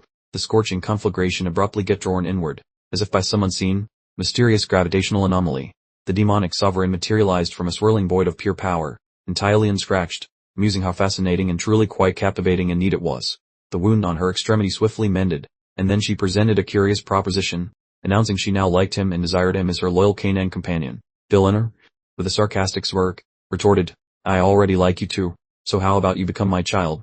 All while meticulously preparing a fresh spell talisman. Recognizing that mere words were utterly pointless, the queen immediately launched into a lethal attack, precisely as Yilin was gearing up for his grand sacrifice. Abruptly, an enormous barricade of earth and stone majestically erupted from the ground, dramatically intercepting her assault. A mysterious stranger, clutching a spear, materialized on the scene, rudely shattering the tense standoff and interrupting their deadly quarrel. Yilin braced himself, secretly grumbling about the absurd heft of his opponent's relentless blows. The demon queen tirelessly unleashed a barrage of abilities, utterly determined to deny him even a single breath for casting a spell. Down below, the spectators fell into a frenzy, muttering, good heavens, Villainer, why are you just edging? Bust out a forbidden incantation already. Abruptly, the young woman, clad in her exquisite dress, grew confused, wondering why it had become so incredibly sweltering, leaving her lips and hands painfully parched. From her vantage point above, the queen scoffed derisively, declaring, as long as I can disrupt your little spell, you are merely frail mortal. Yilin smirked, simply stating, running away. Look around. The queen was utterly flabbergasted, suddenly realizing the entire sky had been overtaken by countless, shimmering magical formations. What is this nonsense? She mused with a frown, completely baffled by what was transpiring. Yilin raised two fingers, then growled, calling it just an average illumination spell. Now ignite. Instantly, the monstrous whirlpool of pure radiance utterly swallowed the unsuspecting queen. The sheer, devastating force of the resulting explosion seemed powerful enough to shred the very fabric of existence itself. Inside the storm's heart, the queen remained unfazed, simply noting, Dor, a magic shield, from her robust defense. She confidently boasted, you simply cannot wound me. But hold on, that was all just a clever distraction, as the forbidden incantation, eternal thunder, had already been conjured. Tear right through it, Yahello bellowed, unleashing a magnificent lightning spear imbued with his complete power. The mystical shield instantly fragmented, leaving the queen to gaze in sheer terror as the spear hurtled directly toward her. The electrically charged spear impaled her chest, and her form began to spectacularly unravel in excruciating agony. How absolutely dare you? She wheezed, clinging desperately to the weapon that destroyed her. You're insignificant human. Her fury exploded, and the queen shrieked uncontrollably, vowing, I shall absolutely obliterate you. The demon queen roared for him to die, then lunged. Yahello gritted his teeth, his focused gaze remaining perfectly steady despite the overwhelming, dreadful pressure. The colossal stone chunk was effortlessly hurled away by the immense shockwave, burying itself deeply within the earth. The demoness elegantly floated midair, brazenly announcing her interior decorating plans. I shall simply decapitate you and display your head proudly in my study. Suddenly, Yahello dropped to one knee, his voice hoarse as he uttered two chilling words. Pure sacrifice. Forbidden art. Karma flame. He murmured, now bolstered with a whopping 50% fire element amplification and enhancement effect. With shadowy smudges now gracing his features, Yahello offered a cocky smirk, asking if anyone could even begin to cope. The demon queen's jaw dropped so low it nearly hit her regal toes, as the heavens above her unexpectedly blossomed with arcane golden glyphs. She shrieked, utterly bewildered, finding that the pesky sparks had defiantly lingered. Instantly, a devastating pillar of vibrant orange energy burst from the earth, swallowing her whole like a magical, fiery snack. The assemble of competitors, a delightful mix of aghast and ecstatic, erupted in cheers, proclaiming their triumph. Yahello had truly pulled it off. Ground Zero sported an impressive new crater, while Yahello, looking rather like a forgotten barbecue, stood solitary amidst wisps of smoke. Sprawled on the dirt, the demon queen coughed dramatically amidst her own crimson puddle, grumbling incredulously that she'd actually been bested by a mere mortal. Concurrently, Luther bellowed like a particularly grumpy dragon at Zenganshi, utterly outraged, questioning the nerve of that wretched human. When the beast unexpectedly swerved past him, Zenganshi shrieked like a banshee at Yahello, begging him to stay alert. Drained and utterly spent, Yahello could only gaze hopelessly as the colossal monster galloped toward him, a morbid thought lingering. Was this truly curtains for him? Without warning, a cosmic gash ripped through reality itself, abruptly halting Luther's aggressive assault. Everyone, from Yahello to Zenganshi, stayed skyward with wide eyes, a collective gasp escaping. It was, indeed, City Lord he. Then, a truly majestic figure descended, a voice booming with undeniable authority, announcing with a chuckle, reinforcements are here, and you demons, if you've shown up, can completely forget about making a graceful departure. Hu Yunfeng cast a disdainful glance below, snorting with amusement, suggesting they might have been wiser to simply remain cooped up in their own infernal domains. Direct, no sooner had he uttered his final syllable than a rather unpleasant, devastating ray of brilliance plummeted from the heavens, making a beeline straight for the gathered demon mob. A contestant with a trendy bob cut couldn't help but blurt out in sheer astonishment, gee whiz, the guy is practically a superhero. The demon bodyguard hastily snatched his superior, yelping frantically, Malish, we absolutely must bolt right now. This human is operating on a completely different power level. The demon, who introduced himself rather dramatically as Gallagher, fixed a contestant with a menacing glare. Zalin, Yahello, I presume, consider this a personal invitation to my hit list. One day your noggin will be mine. And with a dramatic flair, the two demonic chaps promptly scarped into a shimmering portal, tossing a rather cliché promise over their shoulders. We shall certainly cross paths once more. Contemplating his departure, Hu Yunfeng wore a self-assured smirk, his features openly daring the world to try him. With a frosty tone, Hu yelled after them. Did they honestly imagine he'd let them waltz off so simply, simultaneously unleashing a relentless energy beam to chase them down? The demon guard shrieked in sheer terror, blubbering a dire warning. My lord, heads up. Valgar, doing a quick 180, found his complexion turning a rather ghastly shade of white, realizing the impending strike was simply inescapable. He let out a truly thunderous roar, a stern reprimand for Hu Yunfeng not to let hubris get the better of him, simultaneously conjuring an absolutely enormous demonic hand for defense. Alas, the city lord's powerful beam effortlessly sliced through that rather pathetic, tissue, paper, thin barrier. The resulting explosion generated a truly bone-rattling farce, prompting the young man with the gravity-defying hair to gasp, "Holy moly, talk about a crushing atmosphere." The little lady's hand instinctively flew to her dramatically heaving chest. She promptly buckled, physically preparing for the utterly ghastly ripples emanating from the fierce showdown. From a safe distance, Valgar's taunting voice echoed, if you think you're so tough, come on over and track me down in the demon realm. Big shot, Hu Yunfeng shot back with a razor, sharp comeback. Dorv, the day is fast approaching when the mighty champions of Daxir will indeed pay a visit to your infernal backyard and completely eradicate every last one of you. The long fight finally concluded, and the magnificent city lord gracefully descended to the ground. He apologized to all the contestants with clasped hands, but everyone immediately defended him, insisting that those terrible demons were entirely at fault. Hu Yunfeng announced that the teleportation portal had been repaired, and suggested the top participants return for some rest. The contestants filed out in sequence, breathing sighs of relief mixed with lingering fear after such a harrowing ordeal. Standing next to someone who was still sobbing, Yulin merely thought to himself that it was finally finished. Darkness settled over the metropolis, signifying a brief period of quiet following the chaotic battle. Back in his hotel room, Yulin collapsed onto the bed, acknowledging how truly perilous this hidden realm actually was. A sudden knock on the entrance made him sit up, wondering if Mai Shui had made a mistake and gone to the wrong room once more. But upon opening the door, Yulin was completely stunned. The unexpected visitor was none other than City Lord He Yunfeng. Yulin, I just stopped by to check on your injuries, He Yunfeng stated with a cheerful grin to the bewildered young man. Yulin politely insisted that he had recovered, but He Yunfeng brought up his remarkable achievement of defeating the royal demons. Were you willing to serve Shandang? The City Lord inquired directly, getting straight to the point about recruitment. He Yunfeng disclosed that he knew Yulin was a master of forbidden techniques, and that Shandang needed his unique power to deter the demonic forces. After a moment of consideration, Yulin replied that he wanted to accept, yet had to check with someone else first. Upon hearing the name Zhuje Kingsing, Wu Yunfeng chuckled softly, saying, So it is Mr. Zhuje, very well then, I will go to Qingshan personally. Just as the city lord prepared to leave, another rapping sounded on the door, drawing the attention of both men. A female attendant with cat ears entered with a tray of fruit, explaining it was a prize for the highest rank competitor. The girl quietly stepped into the room, maintaining a submissive appearance, but radiating a truly icy atmosphere. Suddenly, she stopped completely, lifting her head with focused eyes, and murmured, what is that odd smell? The dangerous, unseen presence exploded from the attendant's distinctive purple irises. Sensing immediate peril, Hu Yunfeng roared, warning Yulin to be careful. The assassin lunged from behind, her short blade flashing menacingly as she hissed, Die now. But the weapon was swiftly parried. Hu Yunfeng asked icily, Who dispatched a level 50 assassin like you?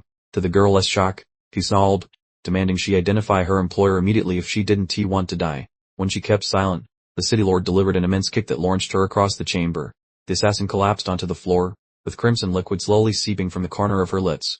Taking advantage of the brief moment, she swiftly snatched the dagger, causing Yunfeng to understand her purpose instantly. With a determined look, she cried out, I cannot speak, appearing to attempt taking her own life. But then, her hand suddenly grew limp, and her life faded before the weapon could even make contact. Yunfeng deduced that this particular venom could instantly take down a level 50 assassin. Confirming the culprit wasn't some minor league player, Yulin immediately offered his guess. Could it be those Wu family ruffians? He turned to calm Yulin, reassuring him. Don't worry, I promise a thorough investigation, and I will personally ensure Wu Shaiki gives you a groveling apology. Yunfeng angrily spun on his heel, fuming that the Wu family had clearly gone too far, vowing to immediately dispatch someone to uncover the truth. Yulin could only let out a long, weary sigh as he stared at the mounting pile of problems on his own shoulders. Just then, the frantic, rapid knocking echoed through the room, somehow managing to annoy him even more. For goodness sake, who could that possibly be? He muttered to himself. The door burst open, and Mai Shui rushed in, practically bouncing with excitement. Yulin, you're the top student in the whole country. You've brought honor to your family, she exclaimed. He merely replied curtly, I am an orphan. Mai Shui froze in place for several seconds, completely unsure how to react to the unexpected curveball. Regaining her composure quickly, she raised her phone and declared, Well, regardless, you're amazing. Now, come on, let us take a picture to remember this moment. As she looked at the phone screen, Mai Shui let out a horrified shriek, demanding to know why there was a dead body present. Yulin calmly suggested, Mai Shui, could you perhaps call someone to clean this up first? Seeing her bewildered and suspicious expression, Hu explained, Don't get too worked up. Yes, merely an assassin sent by Wu Shaiki to kill me. That's all. Mai Shui's confusion instantly evaporated in a rage, as she rolled up her sleeves. What? The guy actually tried to murder you. Come on, we're going to teach him a serious lesson right now.